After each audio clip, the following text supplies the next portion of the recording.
Hello guys and girls, and welcome to episode 122 of the F.Reality Podcast. This is a weekly VR, AR and MR talk show, live streamed every Saturday on YouTube, Facebook and on Twitch, and this is all made possible by using Restream.io. You can also catch the show live in VR by using Big Screen TV. The show goes live at 7 p.m. in Europe, 6 p.m. in the UK, and 12 midday in central US. You can also check out the audio version, which is available on iTunes, SoundCloud, and on Spotify. If you have any questions, comments, or feedback during the show, please put them in the chat. We'll try to answer as many questions as we can. And now, of course, it's time for me to introduce you to the team. First up, this guy's building up his virtual reality real estate portfolio with his very own virtual arcade. A place where you don't need quarters, as all the games are free, is of course Nathy. How you doing, man? You all right? Yeah, I'm doing fine. I'm leaving tomorrow, as you may know. We're going on a business trip for 2 weeks to China, so it's gonna be epic. I can't wait. But yeah, that's it. So you're gonna miss me for a while, I think. Yeah, of course. And is it gonna be you and David heading out there? Yeah. So we're gonna, connect with new people, check out some cool companies working on VR stuff. Nice. And you can probably give us the inside scoop on some of the stuff that's happening out there. It's definitely gonna be some juicy stuff. Is it and I think stay tuned. Is Shenzhen and that where you're going? Kind of similar to where you've been before, or new cities? No, new cities, and Shenzhen is definitely one of them. It's like the Silicon Valley of Asia, so there's a lot of activity there. Yeah. Awesome. Definitely looking forward to that. So just to be clear, you're going to be missing the next 2 weeks' shows, and then you'll be back after that. Yeah. Cool. Nice one. Looking forward to hearing more about that when you're back.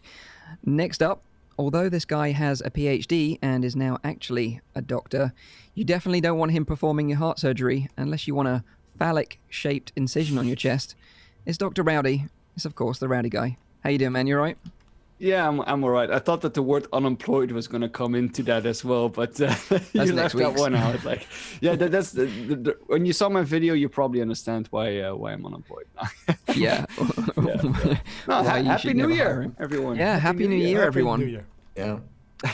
Yeah, it's kind of like one of those weird times for VR news, really. So we had to kind of scrabble some news together this week because it's kind of quiet over the holidays, right? But yeah. I'm sure it's going to ramp up. It has a reason, of course. I mean, you need to, at least like once in a year, you need to spend some time with your family. So, I mean, if it's then the end of the year, so be it. It forces you to do it. Absolutely. Yeah.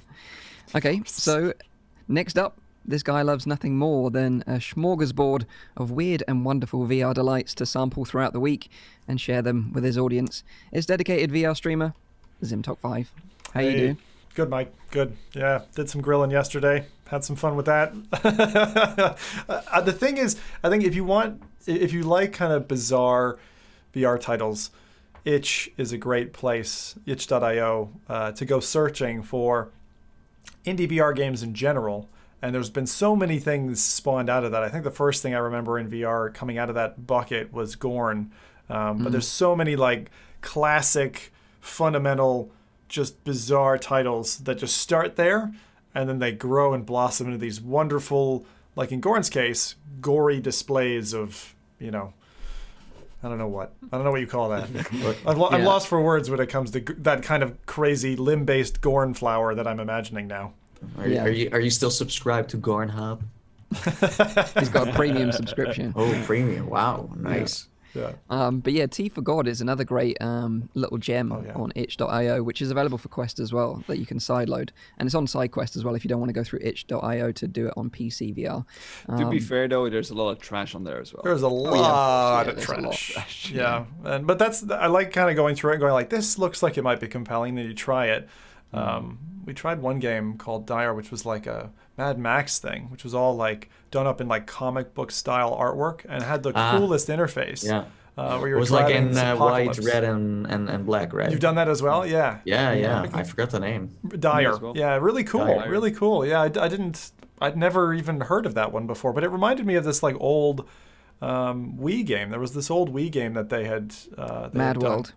Mad World, that's it, yeah, which was like crazy. You were like buzzsawing through people. I mean, it was a violent fucking game. And at the time, the Wii was like a kid's platform. That's and then right, this yeah. launched like towards the end of the Wii cycle and when the Wii U was just about to come out.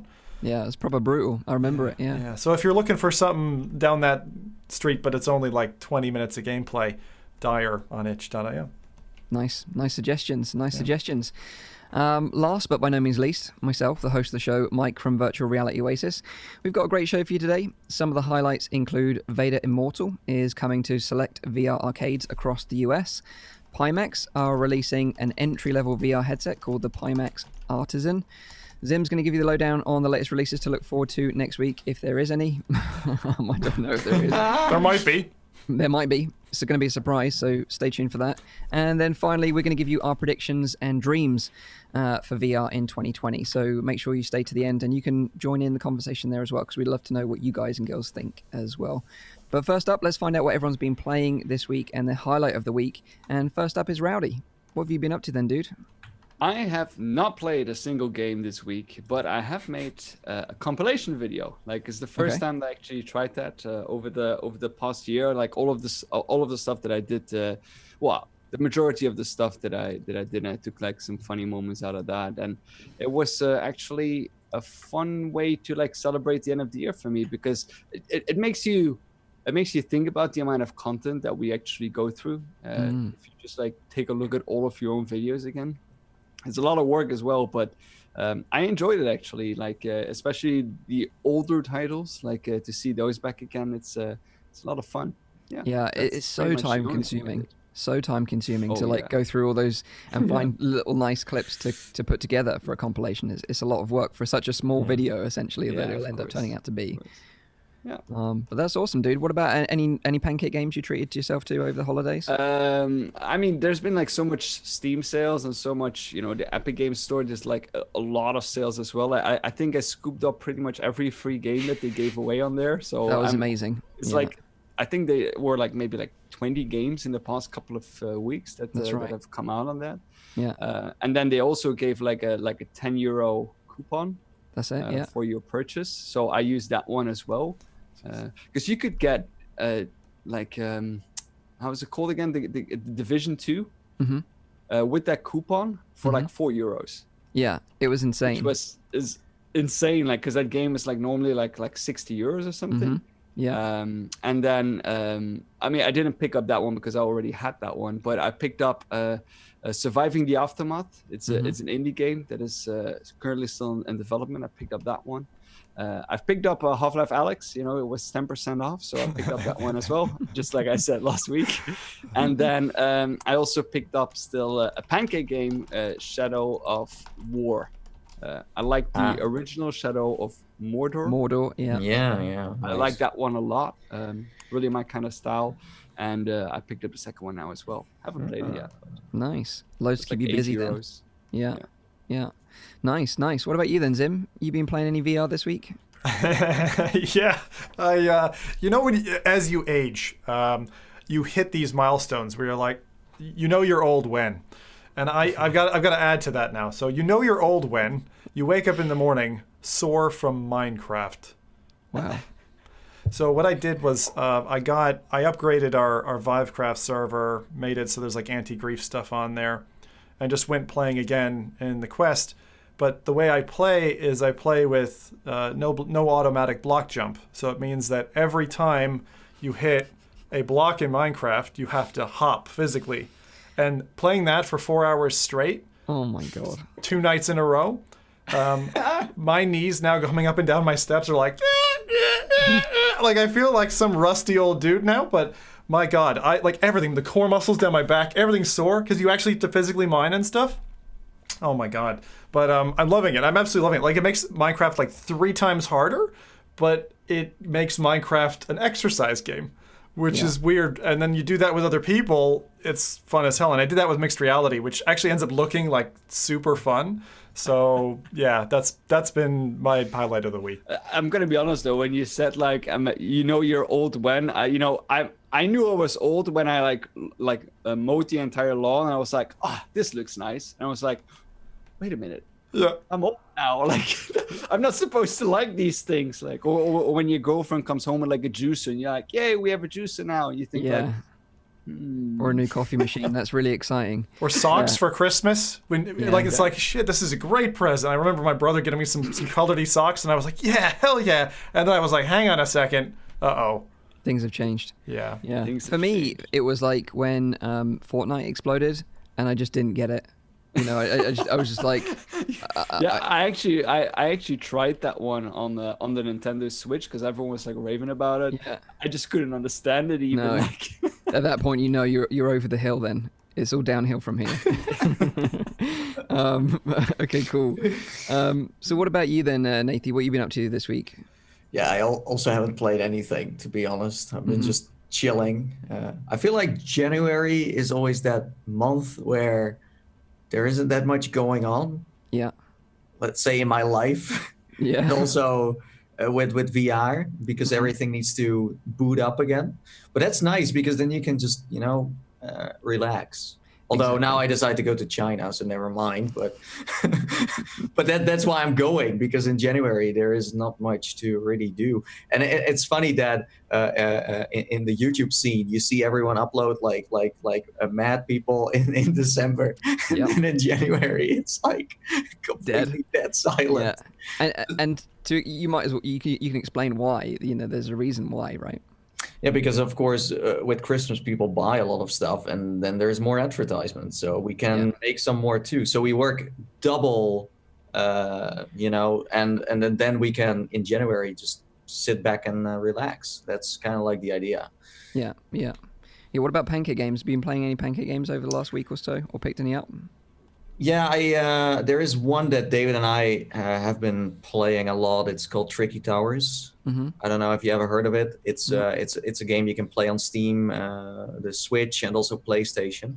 It's basically Tetris, but on a next level, and it's co-op. So you can just battle someone else by building a tower made out of Tetris blocks. But there are like physics involved, so your tower could fall. Okay. And like Boneworks. Yeah. Well, yeah, you could compare it to Boneworks. Tetris plus Boneworks equals the tower game. Exactly. It's like a sequel to Boneworks. Nice. So, anyways, let's also go to the chat. I think the chat is way more interesting than they've been playing a lot more VR than we have.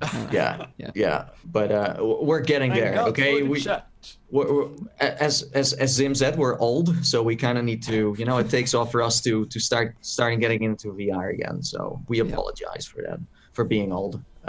So in the chat we have Dave the Psycho. He's back. Even in 2020, he's still lurking in the shadows. He played some big guns this week, like Asgard's Wrath, Stormland, Half-Life VR, not Alex. No, he has no early access, sadly, and Skyrim VR. That's a variety of different titles, right? Then we have Robin Kester. He played No Man's Sky, Shooty Fruity, Beat Saber 360 songs, and played with Soundstage VR with his subpack Zim. Yeah, that's a good combination. And then we have a few more. We have Joshua Johnston. He finally played Apex Construct and also did some Swords of Gargantua and a bit of Echo VR. And then we have GNVRS Gaming. He tried VR racing, free to play this weekend, apparently. So that's cool. And Rec Room Stunt Runner. It's a good workout. I think Zim would die if he would play that. If after Minecraft, that's just a step too far. Challenge accepted. Okay. And then Serp got his 12-year-old nephew to play Boneworks, and he said that it was one of the greatest games he ever played. Wow. And then last but not least, this is the best one. Warmark, he dove into The Curious Tale of the Stolen Pets and Zim's favorite, Airtone. Oh, Airtone! What a game. Mike and Nate both, I think, watched me play that and make a fool of myself. That game is awesome. Yeah. The green suit needs to come out again for that, I think. That one was brilliant. I don't think I ever laughed so hard. It's like Zim Inception. Especially because I dropped it in a chat of people unknowingly what they were going to say. I just said, hey, you guys need to check out this game that Zim is playing. And I was like, okay. And they were like, what the on that point about my lovely green suit, which was actually my birthday present last year, my wife bought me a full body green suit. So it's kind of my birthday suit. That's the joke. And I could be naked under it. You never know. This week I actually played with that with the sub pack on, with the force tube, and the resulting look of having that with the green screen behind is like the sub pack is floating around in like an empty car, like an empty shell. It is the best way I've ever seen to show off the true dimensions of and fit of a sub pack, and the same thing with the force tube. And together it just looks totally badass. It's a pity my rig was dying, and I did some work this weekend to fix that, but it's a combination I will revisit for sure. But I'll tell you one thing, you put one of those all-body suits on, your fingers are covered in that slippery green material, and these become, because I'm a bad boy, I don't use the wrist straps ever because I'm like that. They become projectiles. So gotta stay away from me. He likes to live dangerously. I do. Yeah. So this week I did actually play a VR game. I feel like I'm the only one out of all of us that did. Wow. I hope it's good, though. I played loads. Hang on. It was an interesting one. That's for sure. I played Last Labyrinth. Have you heard of it? I've heard of it. It's on Quest, right? Yeah. Isn't it a Japanese kind of title? Yeah, exactly. So it's made by a Japanese developer. It's available on the Oculus Store for Rift. It's available on Oculus Quest, PSVR, and Steam, of course. And it's weird. I've never played a game like this. It's quite unusual in that it's like a seated experience. So you're bound to this wheelchair, so you can't actually move. You're completely strapped in, and all you can do is move your head. And on your head is a laser pointer. And you've got this button in your hand to activate the laser pointer, so you can basically look around the scene and press the button to activate it, and you're stuck in this kind of strange house and with this girl. So this girl is a Japanese girl. I won't say she's a schoolgirl, but she looks young. Well, this girl is like a Japanese girl. It's not like that. It's not like that V-Haptics demo. You don't need to worry. But basically, you're with Does she have big pockets? Does she grab anything from her pockets? No, thankfully not. Just to clear things up, Mike's wife is watching the show. So. Yeah, that's fine. So this Japanese... okay, on the topic. This Japanese girl is called Katja.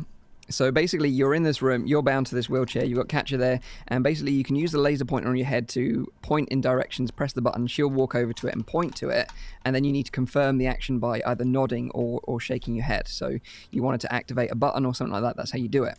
And the idea is that you're stuck in this house, and there's loads of puzzles everywhere. It's kind of like escape room, horror vibe to it. Yeah. And basically you've got to work together as a team to solve these puzzles and work through them. But it kind of has got this really interesting vibe about it. It feels like you're in a Saw movie almost, because the puzzles are kind of like death traps, in that if you get it wrong, the catcher and you will die some horrible, gruesome death that then gets played out for you when you make a mistake. So to give you an example, a really early on puzzle of the game is there's a train set in a room, and the train has got a knife at the front of the carriage. And you need to guide Katja to change the connections on the track to make the right connections to then cut a rope with the train to open the next room up. But if you get it wrong, then, when Katja goes to press the button to activate the train, she gets locked in a guillotine, and it basically like chops her head off, and then the guillotine chops your head off. So it's pretty gruesome stuff. However, fun. Yeah, there is a weird fun to this game, because it's satisfying when you do solve the puzzles, because you get rewarded with like not dying instead of the death sort of animations being played out to you, you get like a little escape animation. So you see Katja kind of being confronted by the trap, but then she escapes it successfully, and then you move on to the next room. So it's got this cool little reward to it. But I was really digging it actually, and the music is really great as well. And I played it for around 2 hours and sort of finished.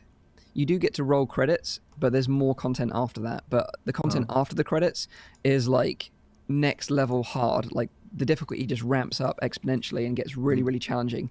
So if you like puzzle games and you like that kind of escape room horror element, you like dying, like Japanese chicks with Japanese chicks in a kind of Saw movie-esque vibe, then you might dig this one. I thought sounds like a very, I mean, it might be me, but it sounds like a very specific niche genre. It's definitely a hidden gem, and it's so weird that at Oculus Connect, this was one of the demos that they were showing. Oh, but yeah. I don't think You're right. They had poster boards up and everything. But I don't think anyone played it, or anyone played. Everyone was just standing in line for the hand tracking demos. But how strange! I didn't even know it was there. Or was that the room? I'm trying to remember. Wasn't it the room? Like there was that mobile app called The Room, which is an escape room. Or maybe it was The Room that I thought they were porting to VR, and that's what they were showing. Oh, okay, that makes sense. Yeah, there was a Japanese girl in there for sure. Yeah. Well, I don't know. Maybe I was confused. I thought Zim would like this one. I thought this would be up your street a little bit. Yeah, it's funny. It's escaped me so far. Haha. But I didn't know about it. It's kind of funny because it's like covering. We should do a Venn diagram at some point. Rowdy should do this as Rowdy Science. The Venn diagram showing each of our likes and dislikes and how we overlap. Yeah. We should make that an episode one of these times, because I think you and I overlap on the kind of puzzle side, where you're better at puzzlers than I am. Oh, I don't know. Don't mention it. Do not mention Shadow Point. I still haven't beat it. You mastered Gadgeteer though. Yeah, that's a good point. I have never finished that, and I don't think I'll ever will. So okay, we've got one each. But yeah, I thought you'd like this one. It'd be fun to play on stream as well. So if you're interested in that game, what I just talked about, that is Last Labyrinth, available on pretty much everything. So that is what we played this week. Let's get into some news then. The first bit of news this week is that Vader Immortal is coming to select VR arcades. I didn't know this one was coming up. Did you guys have any inkling that this was happening? No. I had a premonition, dream once, 3 years ago. Might not have been related. Okay. Well, ILM X Lab announced that they're going to be working with location-based VR company Nomadic to bring the Vader Immortal Lightsaber Dojo to pop-up VR locations and Cinemark theaters across the US.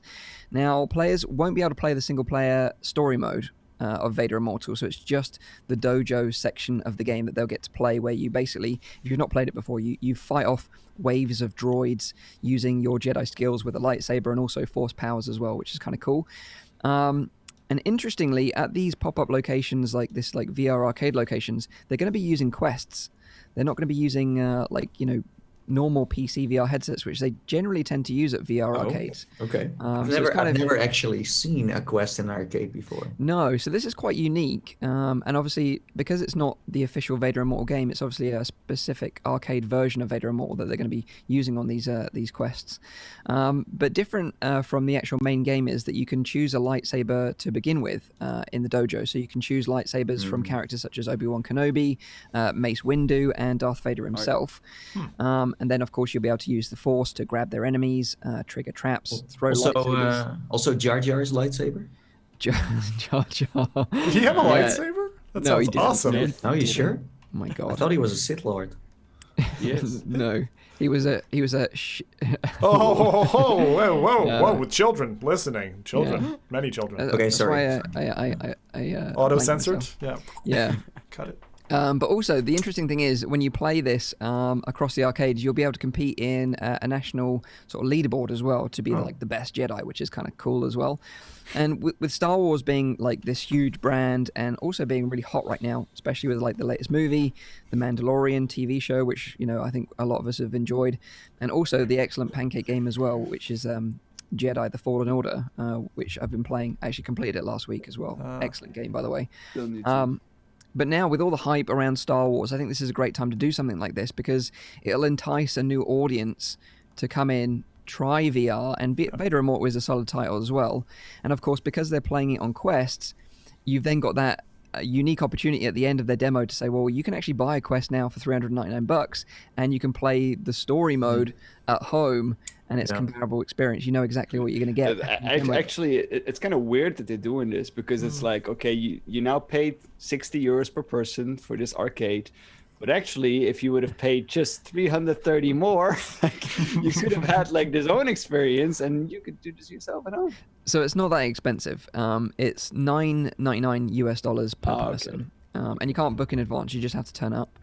So it's fairly cheap. I think it's pretty good. It's a haircut, basically. For 30 minutes, an hour? Yeah, I guess so. 30 minutes, I think, is probably about right. They don't give you the time here, but I would imagine that's the case. That's proper cheap. Yeah, that's proper cheap. I would imagine it wouldn't be 30 minutes for a tenner. That seems too inexpensive. That's dollars, is it? That's dollars, yeah. Because this is only available in the US. They've got 6 locations opening up, 4 across California, 1 in Grapevine, which is in Texas, and 1 in Elizabeth, which is in New Jersey. Yeah, I suggest we send Zim in order to go and check out. Yeah. You want to send me to Texas? Yeah. I'd love to go to Texas. Please send Mike. I don't want to go to Texas. Texas. All right, Mike, you go. It's a Mike, funny it's your state. turn. I'm all about smoked meats and guns, you know. So I would go to Texas for RTX. Is probably the one reason that would bring me to Texas. I would go to Texas just for the food. Yeah, exactly. I would just go to Texas because freaking America. You're already going to China, Nathie. You make your pick. Yeah, you are. Yeah. Now choose your side, Nathie. Actually, isn't it still true that if you've got a Chinese stamp in your passport, they won't let you in? Well, I think that's. I don't think so. We'll find out at Oculus Connect 7. There's something. I already have a Chinese stamp in my passport. There was something at some stage. I'll have to look. Might have been back in the early 2000s, but there was something where it was trouble for you. Wow. If that would be a thing again, that would suck so bad. That would suck. Yeah. No, that's not. So yeah, that is Vader Immortal. The dojo come into arcade. So I think it's cool. I think it's a good way of getting people in, trying a quest, trying Vader Immortal, maybe convert some people. Location-based is good, but the issue with location-based, I know we've covered it before, is just I still that I'm glad they're taking an offering and then bringing it to location-based. That kind of seems fair.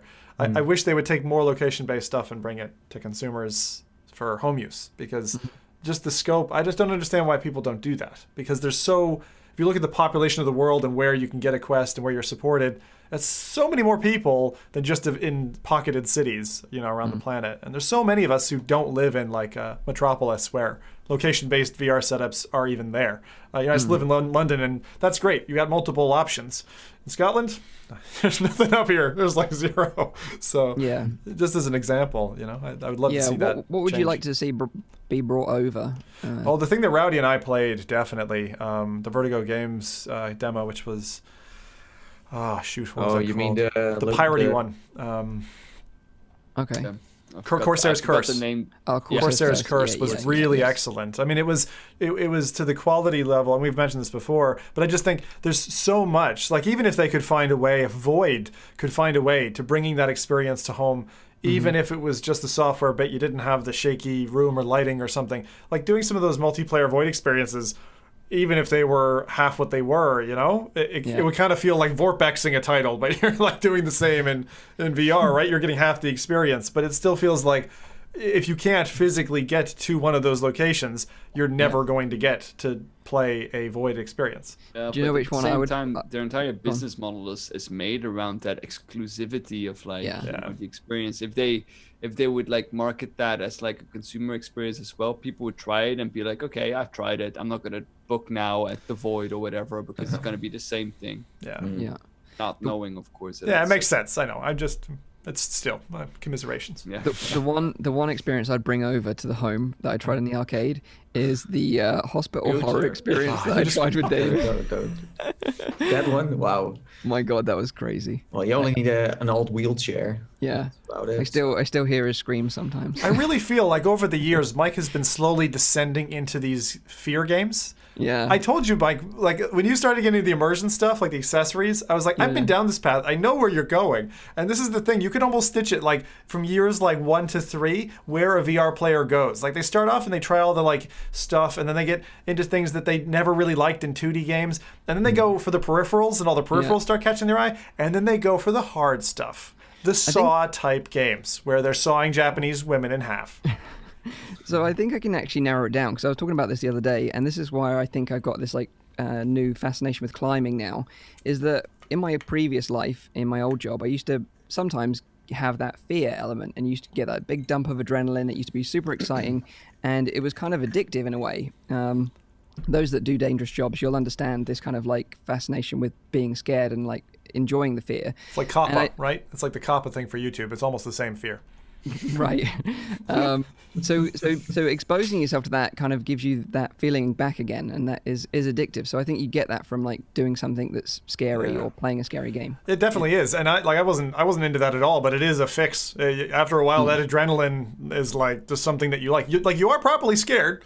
The fear doesn't go away, but what enters your blood in the veins is something that you probably don't experience another way. Exactly. Yeah. So yeah, that is Vader Immortal. We digressed a little bit, but let's get back on track. Next bit of news is that we've got some great sales numbers actually for a couple of really hot VR games over the holidays, and this is a really great indicator of how the VR market is growing right now, and I think it's really great. So first up is Boneworks, which according to Road to VR, they sold 100,000 copies in the first week after its release, which would have netted the team at Stress Level 0 an estimated $3 million. Wow, that's pretty good for a pottery game. It's incredible. It's incredible.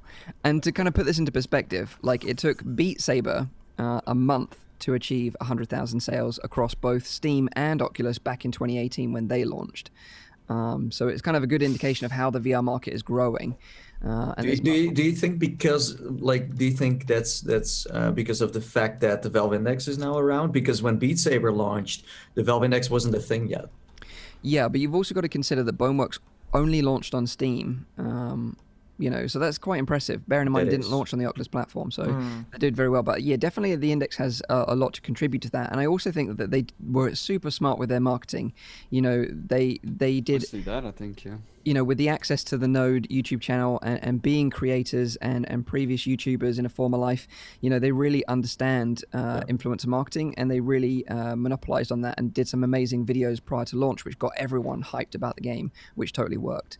So hats off to them. I do agree with the fact that it's a sign that the VR market is growing, but it's still like probably a lot of VR developers agree with that when I said it's still bloody hard in order to like just even break even when you make a VR game. You have like a few of them that do really well, Beat Saber, Superhot apparently as well, now Boneworks as well. Those are the three behemoths that like pretty much dominate the entire VR market. But then the next ones that come in line, they're like not even like half of what probably those behemoths are actually getting. Is that a good sign or is that a bad sign? I don't really know that. This is gaming, though. It's pretty much what? I think that's just gaming and business in general. I mean, that kind of a curve peel off is pretty natural. I would say there's probably only a few in VR. But that's because we're niche, right? Like it's a small market, small sales base. Exactly. You can't achieve like if you took a cross section today of gaming and compared it to 1993 gaming, right? And you looked at the top titles, what would it have been? Probably like Super Mario Brothers or Tetris or something. That's what I mean with like the indication that the VR market is growing is good. But it's still a small market. It is still small. You can't compare this to, like, for example, a regular gaming or something, because the market is so much bigger. Yeah, it's not gold, right? Like, this is not the gold rush in California. If you grab a pickaxe dev toolkit and run to the bases of the VR mountain right now, can you make riches? Maybe, but your chances are pretty small. It's just like you still have to get lucky and be skillful and and market yourself. And I think Mike makes a really good point. We're all obviously heavily biased being in that like influencer space, but it is a new form of media that is proving successful in a way that I think to this point hasn't been appropriately monetized. All you got right now in terms of a hard spine for it is advertiser revenue, and I think those direct channels in the next 10 years are going to grow and change. Absolutely, yeah. And also, like, it wasn't just Boneworks as well. Like, Brandon Latch from Stress Level Zero tweeted on Christmas Day stating that Boneworks and Beat Saber held both the number 4 and number 5 spots on the Steam's top sellers list for that day. Right. Mm-hmm. And there was 6 VR titles in total that held that were in the top 30 essentially, which again is really impressive to dominate. I know obviously a lot of people are getting headsets on Christmas Day and they're buying games on that day, but it's a good indication, I think, that the market is growing a lot and fast right now. Yeah. And then leading on from Boneworks is Superhot, because on the 29th of December, Callum Underwood, who works for the Superhot team, tweeted that Superhot had grossed $2 million in 7 days, obviously across all platforms, which includes Steam, Oculus, PSVR, and Quest, all over the holidays. So to net that, it is pretty impressive for 7 days worth of sales of a single game over multiple platforms. It's such a smart way of also doing the Steam sales, right? Because people will probably not buy the game anymore if it was at full price, but now they see it at like maybe half price or like 75% off, and people just say, oh, I'll just get it now because I might not play it, but for this price I'm not going to leave it there. Yeah, absolutely. And Superhot, if you think about it, it's what, 3 years old now. So to have that ramp, like they probably grossed more in 7 days than they did this holiday season than they did in their whole first year of launch, which is pretty incredible, really. But I can't wait to see how Half-Life Alyx, affects the marketplace, and I wonder how many sales they'll manage to achieve in a week. What do you guys reckon as an estimate? Do you think you'll be able to give an estimate as to how much Rowdy already they'll sell? bought his copy, so I would say 99,999. My guess. I would say the 500,000 mark is probably achievable for them. That wasn't a real guess, by the way. No, Sorry, I'm just pulling a number out. I think you're on the money. I think what was the number for Boneworks recently? 100,000. So 5 times that in the first week. Well, I do think that pretty much everyone with a headset knows that this game is coming out. Mm-hmm. So I think the number would make sense because it's not only VR people who bought this game, it's also a lot of people who do not own a headset, and they're like, well, I'm just gonna mod it into a Pancake game later or whatever, right? Or people like, maybe I should just buy it now, maybe I get a headset, who knows? Everyone just wants to have Half-Life in there. Like, I was calling it like a VR injector. Oh yeah. And plus you've got to consider that everyone that has an index will get it for free as well, so that'll probably make up the numbers as well. But I wonder if they would. So first off, are we going to get to see that number? I would think it wouldn't be as high as 500,000 in a week. I think we would be seeing between 275 and 325. I think it would be because of the hill effect of. But I see it will be above Boneworks. Because Half-Life carries the amount of clout that Half-Life carries is nuts. I honestly think there are more people who pre-ordered Half-Life Alyx who do not own a headset at this moment than people that do. Wow. Really? That'll be interesting. It'll be interesting to see what effect that game has on the whole industry. But again, we've not got that long to wait now. Only just a few more precious months. Oh wow. My word, can't wait. But yeah, congrats to Boneworks and Superhot. Amazing milestones. Yeah. Really amazing what you guys have achieved there. So congrats. Cool. Next bit of news this week is about Pimax. Now, we've talked about them. Wait. Did you have another headset coming out? You're on the money there. What? Really? No. Well, I think we kind of touched on this previously, maybe in a previous episode of the show, but we've got a few more details now to share. Because they've recently announced what they're calling the Pimax Artisan. And this is going to be their new entry-level headset. So you've got like the 8KX, which is their super high-end enthusiast level. You've got the 5K Plus, which is kind of like going to be their mid-range now.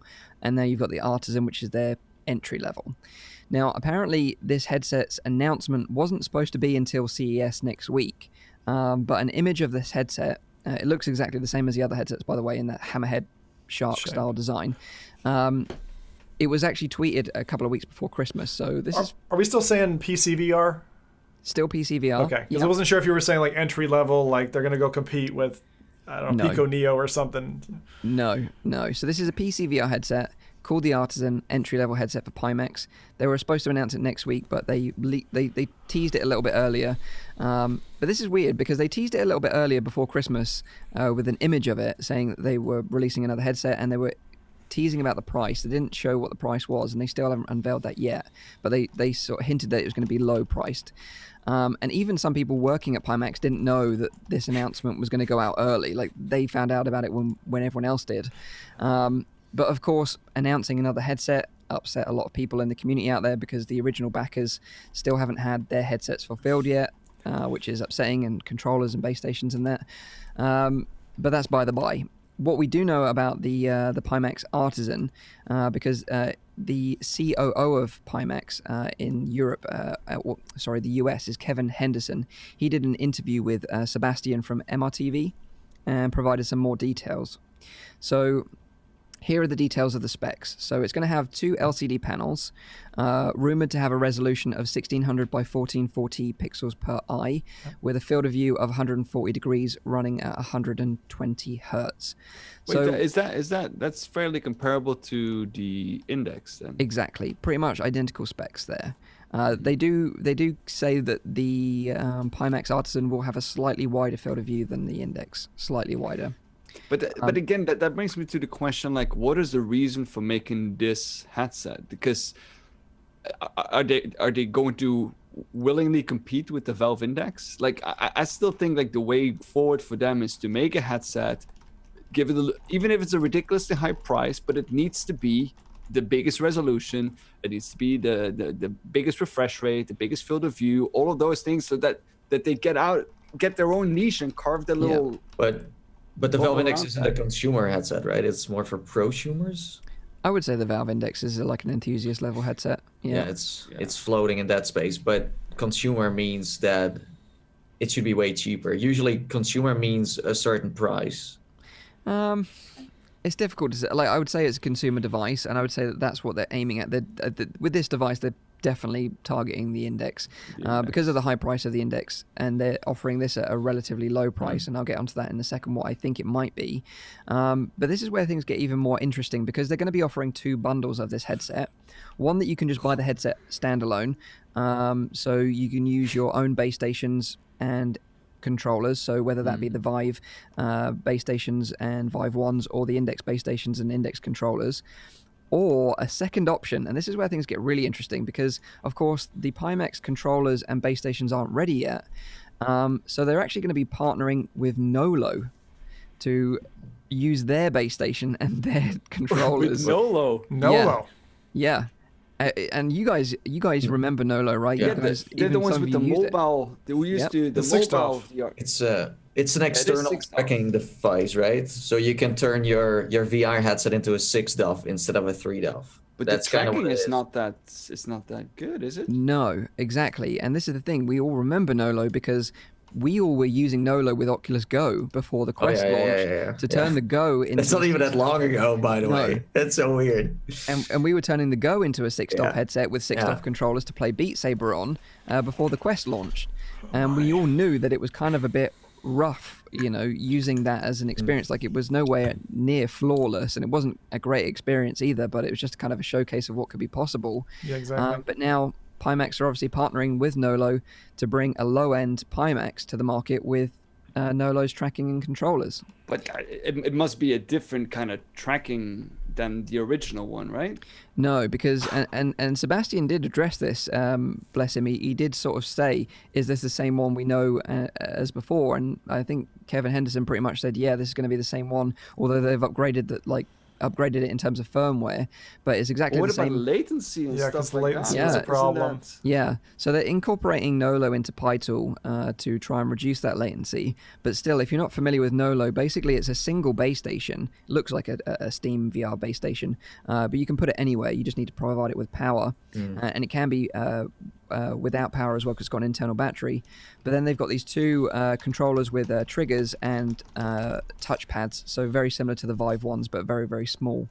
I mean, I do find it very interesting. It's probably a lot cheaper to go that way, but at the same time, if I'm like considering buying this headset, I'd rather wait now to see how it works out, considering the reputation. I mean, not that Nolo is like nothing against Nolo, but the original thing that they made was made for the Oculus Go, which didn't even support 6DoF controllers. So I mean, to go from that to like the high-end kind of market, it's a big step. Yeah, even before Go, it was the Nolo was really targeted for mobile, like Gear VR.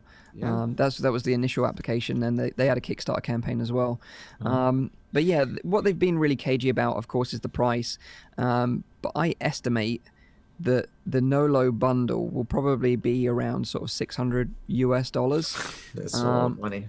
Yeah, you know, maybe I'm gonna say 500. I'm gonna say five. Was it 549 or something? That 549. Yeah. I'm gonna say around the 549. Yeah, mark. and that would that puts them in the middle between the Rift Oculus S and the Valve Index. So yeah, I think it's gonna be somewhere in between. But by announcing this, well, of course they have to say this themselves, but they kind of said like, listen, all the stuff that is still happening in the background with all those backers, we found something new. We're gonna focus on that, and good luck with the stuff you kickstarted back then. Yeah, of course, because like they're gonna officially unveil this at CES 2020, which takes place next week, between the 7th and the 10th of January in Las Vegas. And it was there last year that they were talking about the Pimax sword controllers and base stations then, and we still haven't seen them yet, like come to light. So yeah, they seem to constantly hop around what's going on in the market and kind of capitalize on that and just constantly change their plans, because if you look at what they're doing, it's every year, every few months, it's something different they are going for. I'm not that concerned that consumers, if this is a consumer headset, as they say, I'm not concerned that they are going to find Pimax, because marketing-wise, they don't really do any marketing. The people that did buy Pimax are all VR enthusiasts, people that are heavily invested into VR in general. But I don't think consumers are even going to, even if you Google, I want to have a VR headset, Pimax is not going to pop up. No. And I think according to the chat, Eric Hartley has said that Kevin has already mentioned both prices. Yeah. Okay. That it's $449 for the headset alone. Oh. Yeah. Okay. And $549 for the bundle. Okay, that's pretty much about right then. But if you think about what they're going to try and offer this, they're going to say, well, we've got comparable specs to the Valve Index, but we're half the price with a tracking and controller functionality. And I know people will be like, well, Nolo sucks. I get that, but you can't argue with half the price. But who knows it's going to be half the price? Most people will not even know this headset is around. That's what I'm trying to say. Yeah, it's like, no, you're right. And marketing-wise, they could, use this in their favor. Like, well, we're the Valve Index killer. If they put that on their website, if they put it somewhere, that could kind of work. But as long as they are not in the picture, no one is gonna even consider. He's saying they should take the tagline of fucking Big Head VR, whatever it was called. Yeah, I know. 3D head. I know. Yeah. Make these solid advices for them to copy the 3D Oculus head. killer. It was the Oculus killer, the 3D head. Let's just give them cement shoes and put them down like Michigan. Yeah, just finish this off. But it just doesn't interest me like this. It's so weird news. They just keep fragmenting, and that's my biggest problem. Is unless as a product team they focus on the killer singular reason why someone should purchase, they're not going to win. And they need, and I'm not talking about them being the market leader. I mean them being a competitive force in the industry. And it's not, again, there's no like, don't like Pimax. Initially they had that. And then it, with time, washed away. We knew it would. Those are transients, right? And that's what Rowdy's saying. He's saying you got to find a way to get out front again with something, one characteristic. Do that, and you'll be pushing. Yeah. But I think they could. I mean, with the stuff they made so far, they could have. The problem now is that the headset is $150 roughly more than the Rift S, and the controllers will not be better. So the headset might be a bigger field of view, but then if people want a bigger field of view and a higher refresh rate, they go with the Index, because if you really want the best of the best, then you will get the best headset. Yeah, but most people, even if they buy a headset, they don't even know what field of view means. They just buy a headset that just then they buy the first result on Google or the second one. I do think it's smart of them to have a headset that's fairly affordable around the release of Half-Life Alyx, because I think with the explosion that's likely going to happen around that game, it's probably smart of them to have a headset that can be attractive to newcomers. They have something. They the form factor of their headset, because it looks like a hammerhead shark, is pretty cool. I think, because I haven't seen a single headset do it, and I'm just waiting for someone to do this. I think they should, and this is like a silly trick that's going to save you 6 months max. Other headsets could jump on it quickly. Go for colors.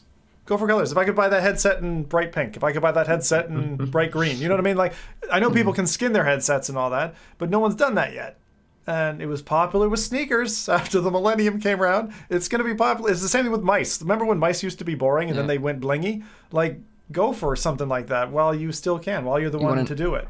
You want an RGB headset? That's what you want. Wow. RGB everything. You could literally have Cylon lights going, and people will buy it because that's cool. You know what I mean? Like, I'm sure Razer is gonna do that maybe next year or maybe this year. Who knows? But the thing with Pimax is, whatever they make, if it's good or bad, expensive or cheap, as long as the marketing is not on point, they're not gonna sell it in big batches, and that's the thing. If they don't have their support up and running, and it's still not as good as what others have, then the word is not gonna spread. People are not gonna tell the other, like, "Hey, did you hear about Pimax? I bought a headset. I'm very happy with what I got. It's great."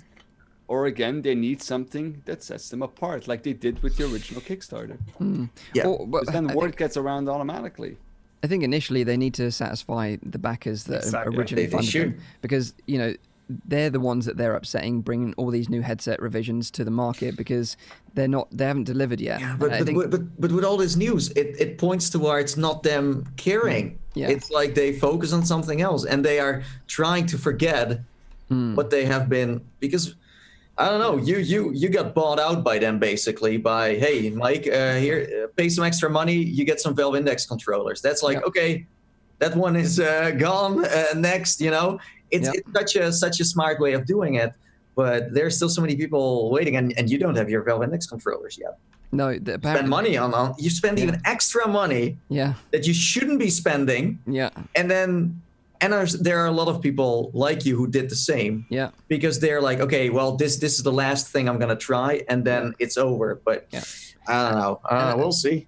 And that's the thing. They've got a bad reputation of not delivering what they say, and this is the problem with them right now. And they need to spin that around with their marketing, like you said, and have a decent marketing campaign, because they've got 5 different headsets now. They've got the 5K Plus, the 5K XR, the Vision 8K Plus, the Vision 8KX, and now the Artisan. But I think with the Artisan, they think they can spin it around that way by letting people forget about what they made before, and they go for something new. But I don't think that's the way to go. No, definitely. Like, people within the VR community know, that they're unreliable right now, put it that way. They know, and the consumers, they have no idea what a Pimax is. General consumers have no idea, no. That's why you should listen to this podcast. You learn something new every week. What's your offerings in hammerhead shark-shaped HMDs? But, obviously CES is happening next week. It's a huge tech event every year. And of course, there's going to be loads of other VR tech that comes out of CES this year. So, of course, we'll be covering all the big announcements on next week's show. So make sure you subscribe to the channel so you don't miss that. Next bit of news this week is about an unusual new VR product from Logitech, which you might be interested in if you're a creative that uses VR for artwork, modeling, or sculpting. And it's called the Logitech VR Ink. And this is going to be the brand new pilot edition, their first version of this. It's like a VR stylus. That's the way I'd describe it. But basically, it's a professional level tool that allows artists and creators to easily transition from traditional methods of creating, conceptual artwork and stuff like that, and sculptures and models, to transition into creating in a virtual space. And the reason why they do this is because it's familiar in that it's like a pencil shape. It's kind of got this like pencil grip to it, as you'll see. And that offers the same sort of precise control on a physical surface and in the air that like a pen or a pencil would have, or like a sculpting tool or whatever would have. So they're kind of like saying that this is an easy way to get you into creating in a virtual space. That's really smart. That's really smart, What is because the one price? of the things if you're an artist is muscle memory, and actually having, like, if you're a sculptor, it's with your hands. If it's just that fine motor control motion, and actually pulling triggers to have an action take place in VR. It's going to be, you're not going to have that motor control in the same way. So it makes a lot of sense to translate that, and I believe in it. I think it's really expensive, this thing, though, is it? It is. It What is. is the price? Yeah. So you got to bear in mind this is a professional tool. Like, it's not for like consumers. It's $750. Oh, God damn it! Wait, does that come with the software? Yeah, it comes with software. So like That's not that expensive at all. So yeah, I don't think it's that expensive when you think about it, because like they've partnered with applications, so it's compatible with some applications out there already. So like Gravity Sketch, Tilt Brush, Unreal, and Unity works with all those engines and platforms. So say if you're like a VR developer, you could be creating concept models and stuff like that. And that would increase your workflow, and therefore it's worthwhile investment, I would say, especially if someone's, you've hired an artist from a traditional sort of sense and sort of moving them into VR. I think it's probably a good way of doing it. But to give you a good example, do they also bring out their own actual application? Is there something that they I don't think so, no. There's just software that makes it compatible with the platforms that I mentioned, and there's more as well. I just couldn't reel them all Rowdy, off. are you kind of talking, like, if you're talking like virtual reality, Photoshop or something like that, like along the lines, or a model builder, or what were you thinking software-wise that would add to what's already out there? Because the video was showing, it seemed like they were also designing like some concept art for some kind of technical drawing. So I was wondering what kind of application would support something like that, because I find it interesting. Yeah, it's definitely some sort of, there was a CAD program on the list, but I didn't write it down. Did Logitech also not make a VR keyboard in the past? I think they did. They did? I think they did. VR keyboard. Interestingly. Yeah, I can't virtual remember reality. Yeah, I don't remember it either. But Zim's got a really good point about like having that fine motor skill. Like if you've honed your skills over many years, it is difficult to transition over, and this will probably help that. And a good example of this is my mum's like really artistic, and over Christmas I took the Quest over with Tilt Brush installed, and it was just a nightmare getting her used to controllers because she's not a gamer, and she just really struggled with it to the point they got a little bit frustrating, for her and me to try and get nice Christmas over at Mike's house. It's like, oh God. This is the video I wanted to see. Yeah. So she couldn't quite get to grips with it, but she did get to grips with the trigger and the painting in the end. But transitioning to different brushes and stuff wasn't particularly easy. Whereas with this device, it's got like little buttons on like the sides, so you can grip it on the sides, and that will have an input into whatever application you're using. It's also got like a little touchpad on the top and a menu button and a small little pressure sensitive button as well on the top, and of course like the nib itself is pressure sensitive, so if you want to write on an actual surface, depending on the pressure that you put onto it will depend on like the width or the boldness of the line or stroke that you're doing. So I think this works with AutoCAD or something like that, then yeah, it's definitely a CAD program that it's compatible with, but definitely, like you said, this will be easier for those people to transition over. And Nathan was right about the keyboard. The Logitech Bridge announced 2nd of November 2017, which apparently worked as well with the HTC Vive tracker. I don't know how that worked together. I'm just looking at it now, but it's a very odd-looking combo. Like slam everything around you. Like. Yeah, well, it must have been an add-on for something. But no, I think whilst the price for anyone who's trying to pick it up seems extortionate, again, extrapolating 3 years into the future, think about something like a Wacom tablet, right? Digitizing, that's a similar kind of application. The way I see it here is that if you have those skills and you're used to pen and paper, and then you go and digitize, there's still a barrier, but the barrier for entry, that kind of activation energy is a lot less learning than like what Mike had mentioned his mom struggling with, So yeah, it's a very interesting avenue. It immediately makes me think Apple's going to have an Apple Pen that works with Apple AR and AR Kit, and we're going to maybe see that as well sometime in the near future. But like you mentioned with the keyboard, like they used a Vive tracker, right? This obviously has that built into the back of it. That's why it's so chunky. It's actually got the Vive tracking or the Steam VR tracking built into the back of the pen. So this is compatible with Steam VR tracked headsets. So you can use it with the Vive Pro, the Pimax, Valve Index, and even the Varo as well, which we've talked about on previous episodes of the podcast. Yeah. Yeah, I was wondering why the shape of it, because I was like, that is a funky looking pen. Unusual shape, yeah, for sure. Yeah. So like I said, it's $750 aimed at VR professionals, but we'll be shipping next month in February 2020. Huh. So I thought it was quite a unique little VR accessory. We've never seen anything like this before, so I thought it was quite cool to talk about on the show.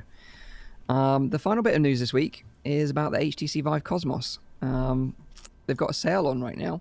So from the 1st of January to the 10th of January, HTC are running a promotion where you can get $100 off the retail price. So instead of paying $699, you'll be paying $599 for the Cosmos. So who knew that almost a year after it got revealed at CES, it's already dead, getting a discount and dead. Yeah. Jeez, Mike put a nail in his coffin right there.